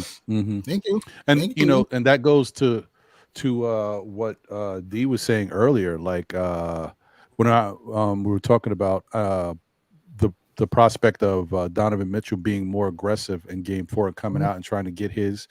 He really wasn't aggressive in this game. He kind of, and that I think doesn't help them. I think if the Cavs want to win the series, they need to try to push the paint area, get Donovan in that. Yeah, Garland's got to be they got to get the Knicks in foul trouble, or at least try to get the Knicks in foul trouble, get easy baskets, easy opportunities, because that's when we start to run into problems. If they're able to get like Mitchell Robinson in foul trouble early, changes the dynamic of the game. If they're able to get Hartenstein in foul trouble, because these are things that can happen. We've seen it in the past. You run into a little bit of an issue. The paint is wide open, and that's a problem, because what we saw in game 2, those bigs were killing us. Allen, the help was crazy, but really Mobley was going he was doing whatever he wanted out there. And how many times this is just a little thing. It's a little thing for Mitch to make an adjustment on. How many times is Mitch gonna fall for the Evan Mobley pump fake?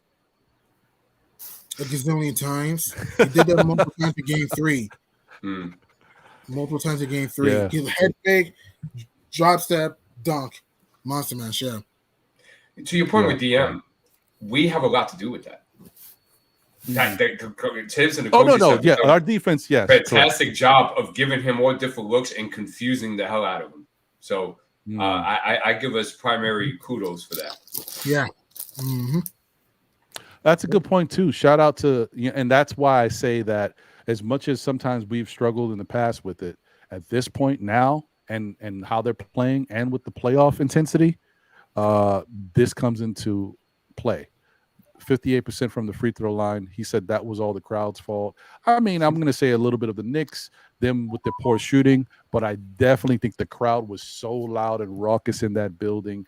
it definitely, I think it took, because remember, it's always that shell shock thing, right? Cleveland was, I mean, they were sky high, and then that game 2, the crowd was going crazy. Plus, they were playing better basketball, so the crowd really got into it. But now you get to hear the opposing team's crowd, and they were nuts last night. So yeah, I definitely think that helped. I think it helped. Yeah. Shout out to D Coolis in the building. Salute to you, my brother. I think I already said it, but if I didn't, D Public Enemy #1. Salute to you as well. He said Mark Jackson and Van Gundy are Knicks traders. Stay away.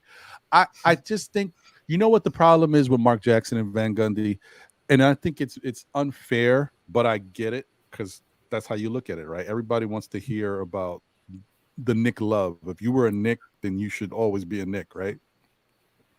Sometimes Mark Jackson and Van Gundy are very comfortable in giving their unfiltered, unadulterated opinion, and they don't care. They're going to call it the way they do, and sometimes it doesn't always benefit the Knicks, because if you look, if we're being honest with ourselves here, guys, Jeff Gundy said something recently, thinking that he felt like the Cavs were going to win the series, but if you're just looking on paper into what the Cavs have and what the Knicks have, Cavs were top 10 in defense, top 10 in offense, right? And if you feel like Donovan Mitchell is still better than Jalen Brunson, okay, and they're not as close as we feel that they are, and you think he's the best player on the court, I mean, how can you argue with him thinking the Cavs should win the series? I get it, but I feel like, first off, I think Donovan and Jalen Brunson are a lot closer than people think. So I don't necessarily know if Donovan's the best player on the court. So that's why I can say I don't necessarily agree with it. But I see the rationale. Yeah, and just, just to go stat digging real quick, Jalen Brunson has had a better series than Donovan Mitchell. It's true. Donovan Mitchell's only had one good game when you use odds test. I know Mitchell had 38 points in game 1, but let's use context with that. Yeah. He had an inconsistent 38. Look, he played well. He was bad in the first quarter, played well in the second quarter, played bad in the third quarter, played well to start the fourth quarter, and then disappeared to end the fourth quarter. He played well in game 2, and in game 3, Mitchell didn't have an impact. I think a good question for us is that, seeing what we've seen from Mitchell, I think we could put that baby to bed now. I think we were pretty good not getting him. What do you guys think? Yeah, 100%. I agree. I think, but the only reason why we're fortunate enough to say that is thank you, Jalen Brunson. But like, now, if we imagine if we didn't sign Jalen Brunson, oh my god. Oh yeah. Yeah, you're 100% right about that. But yes, definitely. I think. Look, when if you really want to look at things now, granted, I understand that Donovan puts up statistically more points, and maybe he's a better facilitator too.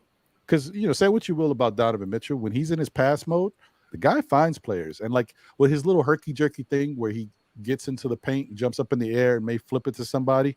He's much better at that than Julius is. Julius loves to jump up in the air and pass the ball, but Donovan's a lot more accurate with that. So in those terms, you could say he's a notch above Jalen, but don't forget, on the Knicks, this is still kind of the way we orchestrate it. It runs through Julius a lot. Now, we've said that Jalen has the ball, so he kind of creates, but Julius is a big factor here. So Jalen kind of gets his when he gets his.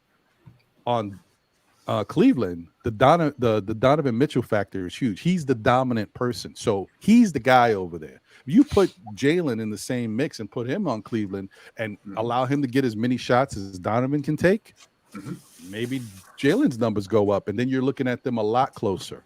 But I just think they're a lot closer than people think, and I think it's a wash. I think if we would have got Donovan, we could expect him to do the same things he's doing for Cleveland. But if we didn't get him, we wound up with Jalen, which we did. I think we haven't missed a beat. I think we were very comfortable with what we got. Yeah, indeed. And of course, we got some stuff to do, but I think it puts the baby to bed. I think giving up Donovan, getting Donovan to give up all that, and then see certain issues that with the Cavs are going through as far as roster construction and being deep and stuff of that nature. So I think we made the right decision on that. Mm-hmm. Shout out to you, man. I appreciate what you're saying. I agree with you 100%, D. What about you, G Money? You think we made the right call? You think we're okay without having Donovan at this point? Now can we move on? Yeah, I think we can move. I would love Spider Mitch, but I think we can move on at this point. Yeah, it's over. I love Jalen Brunson because even though Mitchell would have been nice, giving up a lot of depth would have been tough. Because if we did get Mitchell, what we would have to give up a lot of depth though. You need depth to win a championship. People need to remember that. Yeah, agreed. Because don't get me wrong, if somehow the Knicks, Donovan Mitchell, he'll never do this. I'm just saying. But if somehow Donovan Mitchell goes into next season, is like, you know what? There's certain things going on over here. I want to get traded. I want to be out. If I'm the Knicks, yeah, I take the call. I see what I could do. But yeah, I think it's over. I don't think you're going to see Donovan Mitchell ever become a Knick. I know people are like, oh, in 2 years, 3 years, whatever it is, we'll wait. I don't think so neither. At what point? Why? At that point, I would hope that the way the Knicks are trending, at that point, by the time Donovan's ready to be a free agent, the Knicks should already be a championship level type team, like a team ready to go for it. So I think it would already, the window would have passed. We would already have to be doing our own thing on this end, not waiting for him. So that's my thought. Yeah. No, indeed. Yeah, and also too, we've done a great job this series so far in shutting up the fact that if we needed him, because Thibs and the coaching staff has done a great job of defensively just putting him in peril. And you've seen it, and I showed the clips every time, and I'm going to continue doing it because I think they got it figured out. The only thing that Cleveland can do is that they should do what the Knicks did with Brunson. They got to run him off some ball. But the issue with Donovan, as you notice, Donovan doesn't move very well without the basketball. He's terrible off ball. Correct. So he's very just stationary. He just pretty sits there most of the time and stuff like that. It's very predictable. I wanted to see what the Cavs would do with that. Yeah. That's a good point. Yeah. I think somebody said, I don't remember. You guys remember off the top of your head. Somebody said in the chat, how many assists did Donovan Mitchell have in game 2? I thought it was like double digits. I thought it was like 10 or something like that. 13. 13. Yeah. He was he was moving that He ball like around. Magic Johnson out there. Well, you know what he did, and that's smart by him. You know, he said, one, he knew that he had two guys that were going, right? Because LeVert was hot, Garland was hot. So it's not that hard to find these guys and get assists. Two, he already had laid down the blueprint. Game 1, he had 38 points. So he knew that the Knicks were going to be focused on him, right? So you can draw double teams. You can get the ball out of your hands to someone comfortably, knowing that these guys are hot and they're knocking down shots. So it was the perfect storm in game 2. Yeah. Right. And again, not to switch topics, but speaking of perfect storms, what do you think about these playoffs in general? Is there any, I know we're talking about the Knicks, but is there any series that's caught your eye in general? Me, Warriors, and Kings, too. That's fun. Lakers and, I'm sorry, Clippers and Phoenix. I was just going to say Clippers and Phoenix is interesting, too. Yeah, I mean, the Lakers and Kings, the Kings and Warriors is surprising. I don't know what to say. Maybe it's the changing of the guard. I mentioned that on the NBA report. Like, maybe it's this time. Like, early in the season, I was very concerned about the Warriors. I thought maybe they were missing a step. Granted, during that time, they had missed a lot of games. Steph Curry was hurt. But I just think even when Steph Curry's out there, there's something different about this team. Like, they're older. They're not as quick defensively anymore. And, yes, they're not deep. That was what I said.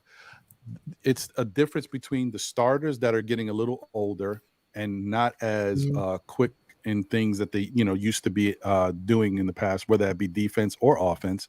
And then you got the young players on the Warriors that haven't taken the leap fast enough yet, because the Warriors are still in it. Like, they're ready to win these games with this window that they got. So it's like the young guys just aren't ready yet. So I don't know if they're ever going to be both sides where they need to be. And that might be the problem for the Warriors, and that might be their undoing. Right. And also, too, they're a terrible road team.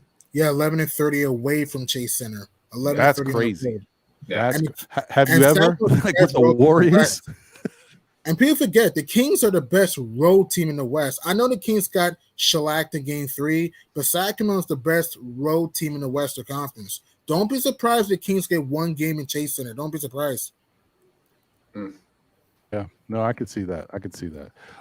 Shout out to Knicks will be 2026 NBA champs. Thank you for being here. He said we've beaten the Cavs without Mitch and we've beaten them without Randall. Paper means nothing when you view the stone cold facts. The Knicks are just a better team. Hey, listen. As of right now, he ain't wrong. It's true. That I said it coming into the playoffs. We all know that the playoffs are different, but there is something to be said about the Knicks beating them 3-1 in the regular season. And so now, I mean, if you're just tallying up everything, we're talking 5-2 in 7 games so far this year. That's listen. Very nice, very nice. Lion of Judah is in the building. Shalom, my brothers, Ron, Shalom. John. Blessings to all the chat panel. God, afternoon, and I know he's also saying what's up to you guys as well. Appreciate you, brother. Good to see you. Go ahead, G Money. What were you gonna say? Yeah, I'm saying Miami, Milwaukee should be interesting too. I mean, no Tyler Hero, that's big if you're Miami.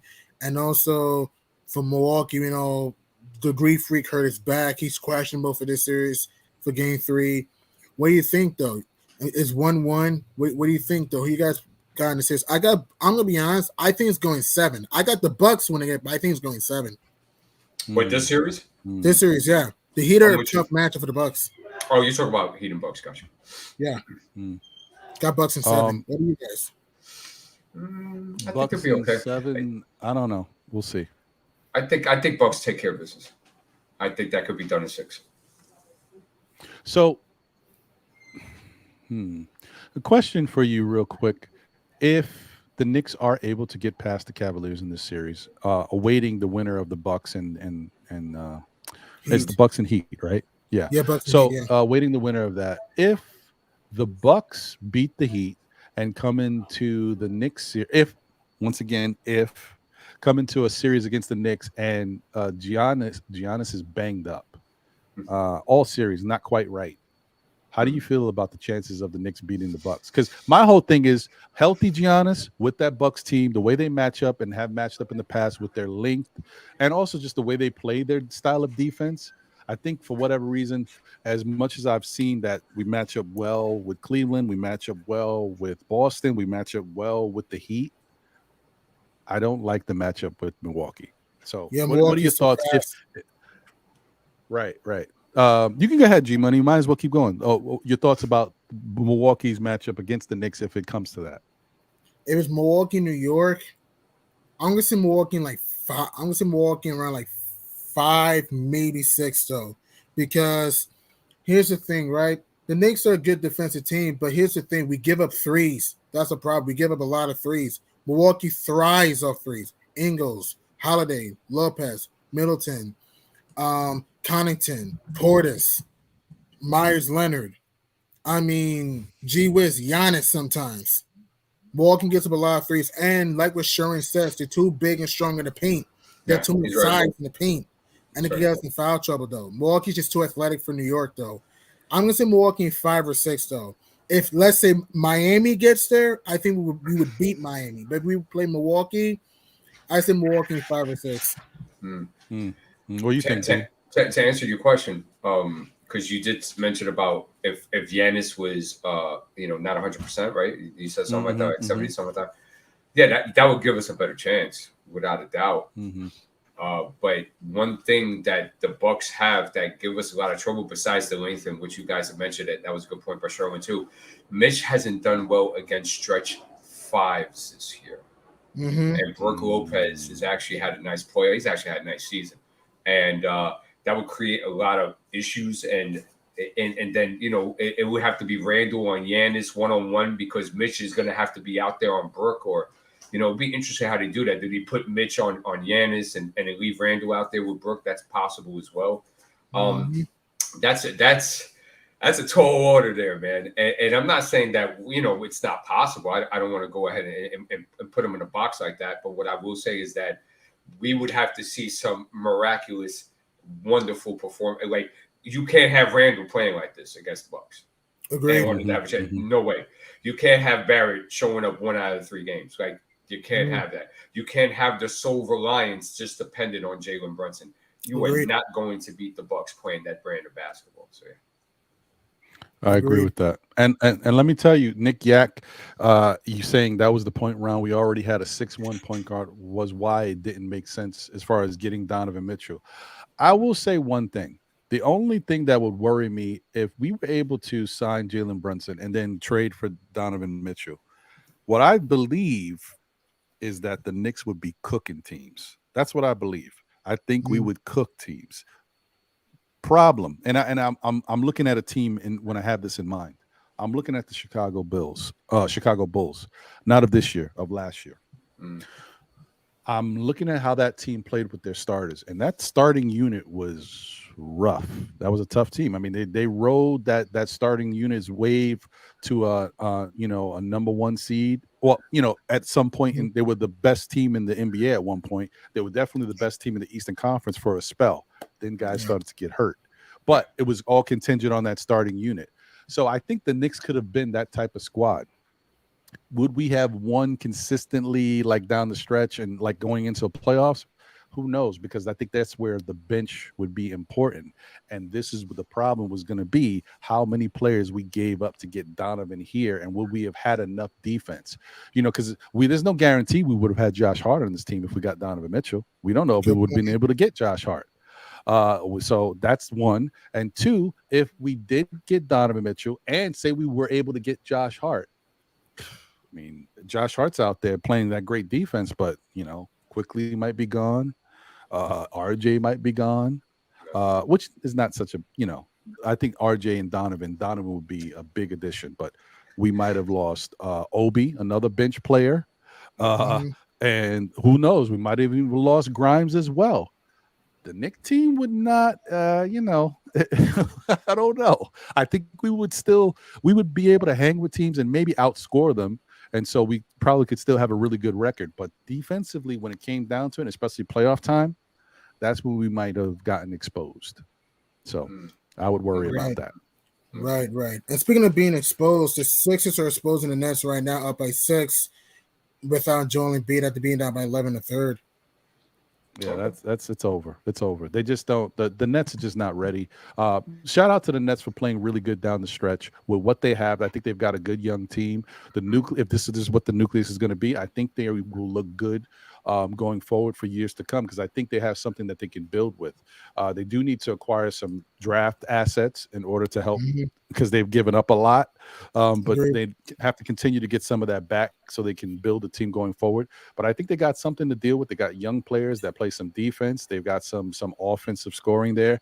You have to continue to cultivate and develop these guys, and then you might have to sprinkle in some star power again. Because as much as you want to, like, at some point you're going to have to sprinkle in that star power. But right now they look pretty good. They're not ready for the Sixers. Sure, they're just small. They need rim protection to help out Claxton. They need a stretch big in there, another backup point guard in there, and shot creators off the bench. A backup point guard, and stretch big. And like you said, a star. Yeah, and they're young. They have capital. They actually made off pretty well with losing KD and Kyrie, especially the fashion that was done too. Because usually, like, when it's done like that, like so expedient like that, you usually lose out of those deals. And I don't felt the Nets did, and they did a really good job of that. They got a bright future, those guys. They do. Yeah, I don't know too much about what everything they got back. I know what they gave up to get these guys. I know they gave up a lot to get them. And pick swaps and first round picks. Right. Thankfully, they made the playoffs, though. That was huge, because the picks that they gave up, had they not made the playoffs, could have come back to not really, it's going to be one of those like, oh, man, look at this guy. The Nets had him. That would have been the Nets pick. But I think making the playoffs was huge for them. So in essence, it's the flip side of what Dallas did to us. By Dallas not making the playoffs, we see how that works out. Now we still have a chance to get that pick, but it's very slim. In the Nets, the best thing for them was making the playoffs. So they definitely, whatever they gave to Houston or whoever else, they don't mean as much. So that's good for them. Right. And yeah. also, So a couple. Nick Yak, we Oh, were go 0-3 ahead. I'm sorry to interrupt you. Nick Yak, New York was 0-3 against Milwaukee. We didn't beat Milwaukee this year. We were 0-3 against Milwaukee. No, we were 0-3 against Milwaukee. I thought we beat them once. No, because we played them 4 times. No, we're playing 3. We're playing 3. We got shellacked in Milwaukee and we lost twice from the Garden. Really? Yeah. I thought all East Coast, like Eastern Conference teams, you play 4 times. It depends. It depends on matchups sometimes. Let me see. Yeah, New York was 0-3 against Milwaukee. Let me see. Yep. Okay. Yeah, I remember when we played them the 5th game of the season. They beat the crap out of us. Yeah, add guys in form. We got dusted in Milwaukee. Yeah, I do remember that. No, we beat them once. No, I think he's right. Wait, is that a preseason game? October 28th? Yeah, right here, October 20. No, that's a right. That was the 5th game of the season that we lost, and then November 30th we lost 109-103. Yeah, he's right. And January 9th 111-107 we lost. That was the Garden. Yeah. Mm-hmm. Oh man, when you do this Rain Man stuff, G Money, I'm always so impressed, brother. So impressed. We didn't beat Milwaukee the first game, sure. No, we didn't, because that's when they shut down Brunson. Mm-hmm. All right, I remember that. And I fear, and that's another good point. Who knows? The bus could slow Brunson down with Holiday. They have length in that team. They could slow Brunson down. Wow, interesting. Yeah, very. And Giannis went off on us too this season. So yeah. And Ingles and Connaughton and Grayson Allen. Yeah. Let's worry about the Cavs right now, because we got a game to wrap up.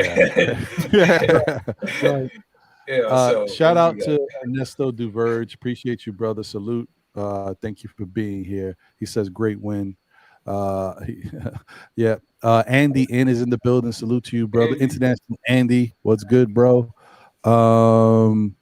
And Long Island Sound is in the building. Hey, yo, what's going on, buddy?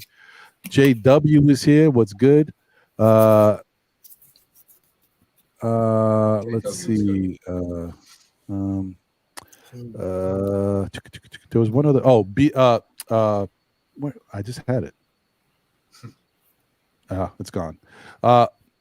Boulevard is in the building. Building Blocks. That's it. Building Blocks is here.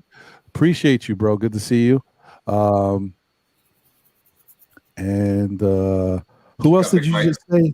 Big Mike. Appreciate you, Big Mike. Good to see you. Thank you guys for being here.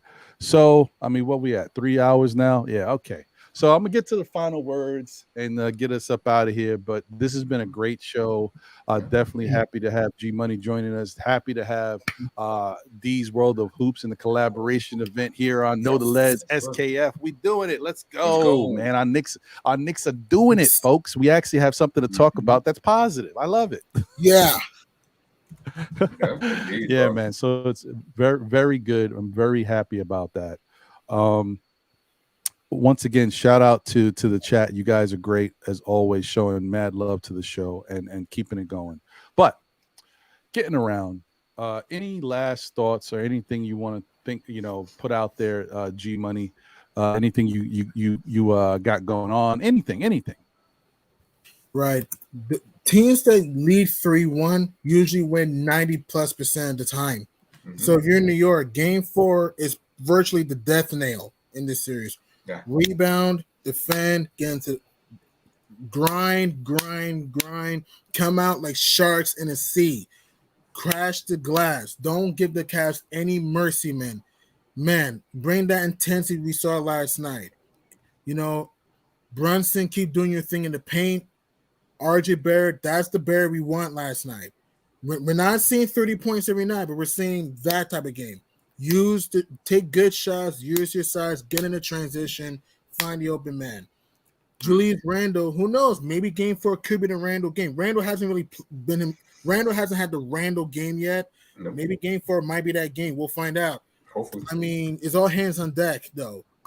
Emmanuel Quigley finally broke out of his slump, took the proper shots last night, played good hard-nosed defense. The Thibs keep making the proper adjustments, hold the Cavs to a half-court game, continue to rebound the ball.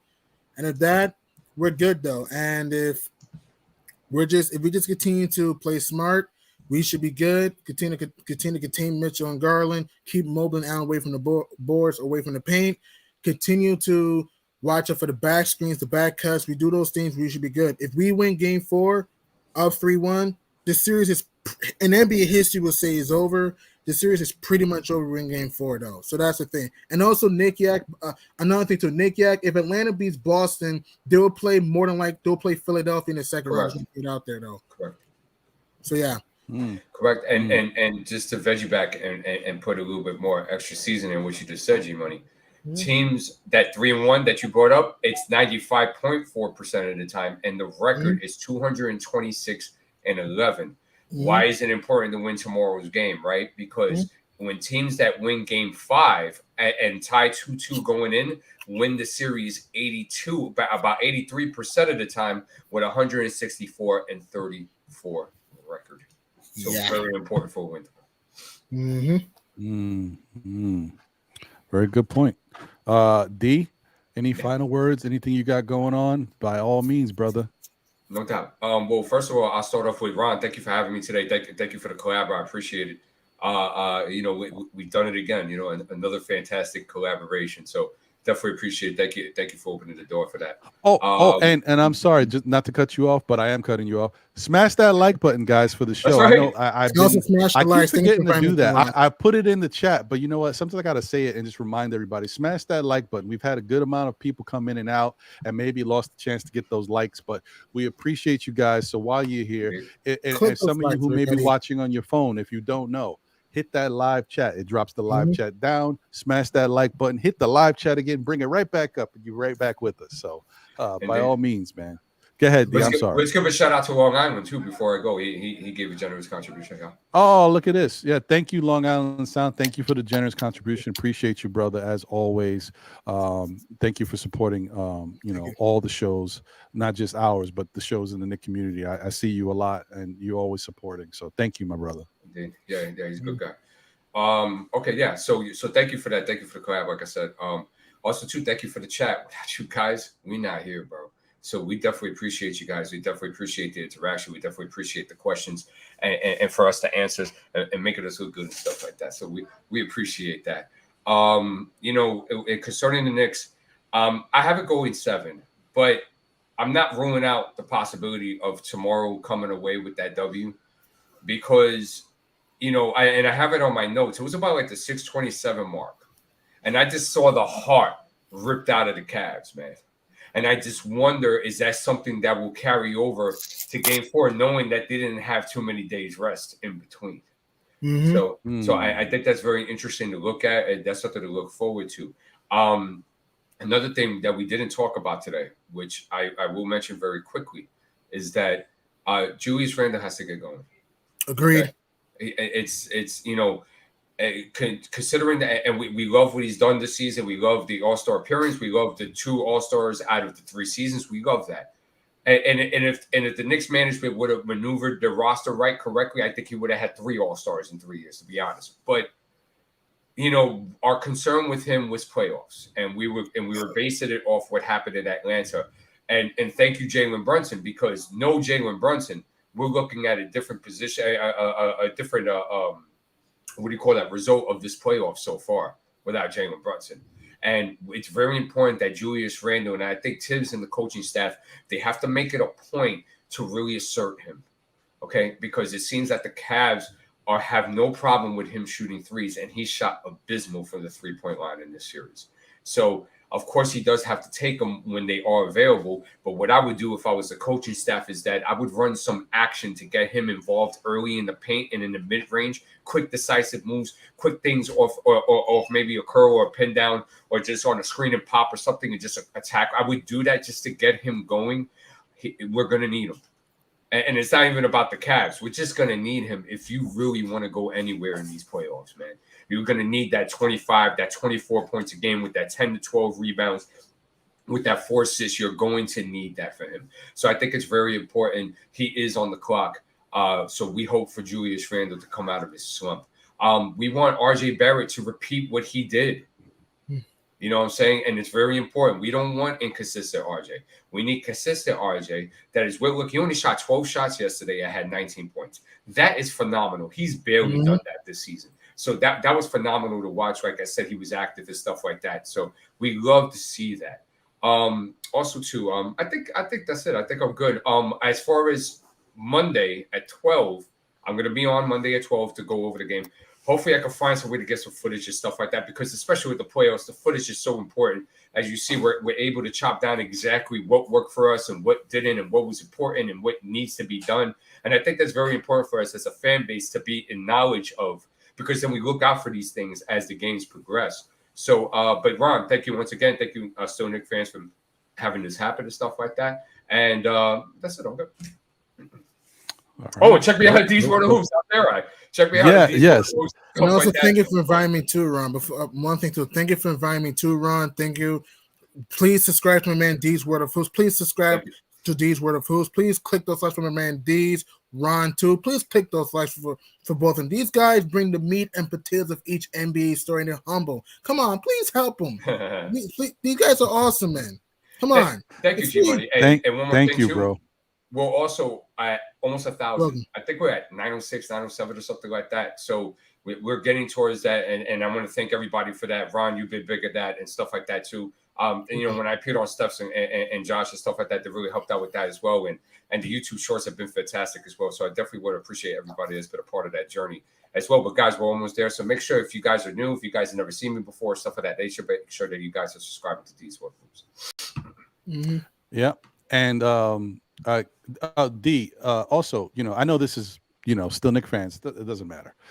Shout out your, you know, the movement, you know, like you always mentioned, the Cash App. Could you throw that out there, please? Oh, yeah, sure. I don't have it with me, but because usually I have it appear on the screen because my short-term memory. It's a script, but you spit it out.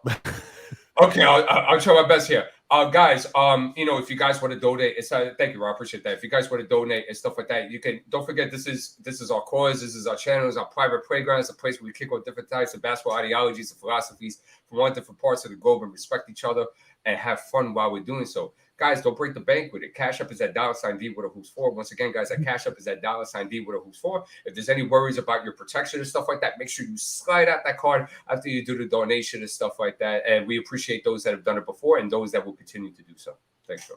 Yeah, and guys, I know I didn't have that ready. So, but if you want to contribute and donate to D's World of Hoops, please feel free. Just click on one of the most previous shows. You can see that he'll put the information out there. You can find it there and click on it. But it's funny that D did mention, you know, 906 subscribers on his way to 1,000, because I was just about to say, listen, let's get D's World of Hoops to 1,000 subscribers. Let's go, Knicks fans. Please. 906 and counting.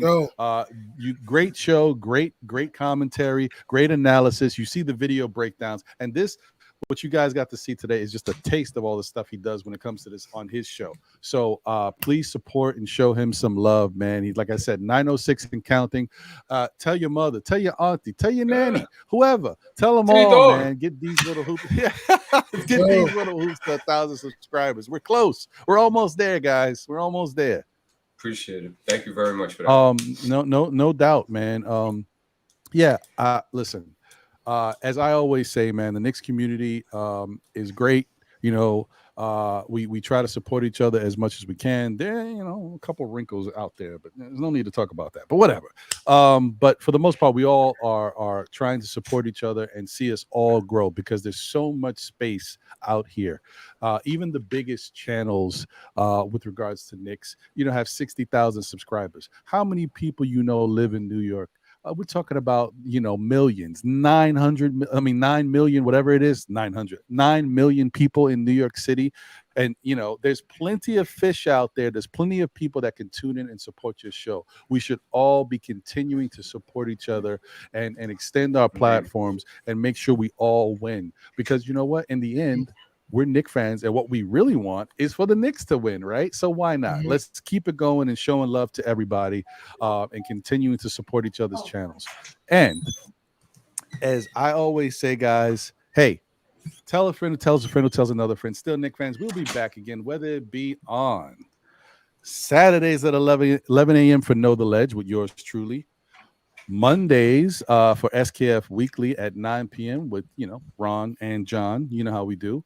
Or on Thursday nights for the NBA Report at 8 p.m. on Nothing But Knicks, the NBK network. Please continue to support all of the shows, continue to support the Knicks community, continue to support D's World of Hoops, as well as whatever G Money gets himself involved with. G Money's like a free agent. He sprinkles himself around different places, man. So I appreciate everybody in the chat. Once again, thank you for tuning in. And thank you for supporting the show and supporting the Knicks, man. Let's hope tomorrow we're put in a position where we go up 3-1, and then listen. That's when it starts to be like it's beautiful. Now, don't get crazy because stuff can still happen, but I think that puts us in an incredible position, and we might be able to get up out of there. Then the driver's seat, exactly. Oh, go ahead, D. Right. Oh, one more thing too. We might have to get Prof because I know he's a very important guy. We might have to get him on his international circuit, and we got some rap shows to do, bro. Oh, damn it. That's right. Yeah. When Fantastic last year, we might as well. Why the hell were we? So, it's true. It's that time is coming. That time is coming. Right. And also subscribe to my podcast, The Last Laugh Podcast with me, Biggie, Prince, and Z. So when we talk about different types of ologies like MLB, NBA, etc. So subscribe to my show, The Last Laugh Podcast.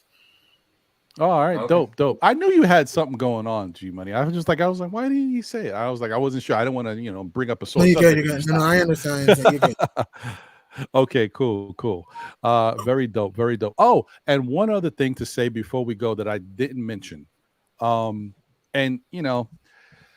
It's a combination of the Knicks defense and the Cavaliers' poor shooting, but the New York Knicks did hold the Cavaliers to 79 points, which is the first time that any team has been held to under 80 points all season, regular season, all playoffs. Yeah, yes. So pretty dope, man. Shout out to the Knicks. First time all your Cavs lost by 20 in a game. And that's another thing. First time they've lost by 20 or more in a game. So, yeah, shout out to the Knicks, man. Shout out to the Knicks. Absolutely. All right, guys. So this has been a great show. Thank you guys for tuning in.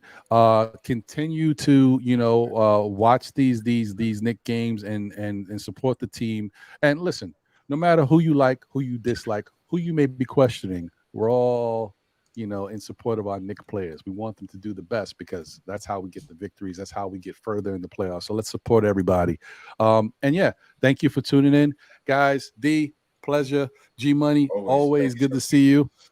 Chat, we'll catch you on the next one. Let's enjoy tomorrow's game. Hopefully the Knicks do what they got to do, man. Support everybody. We'll catch you. Latest. Take care, everybody. See you later, everybody.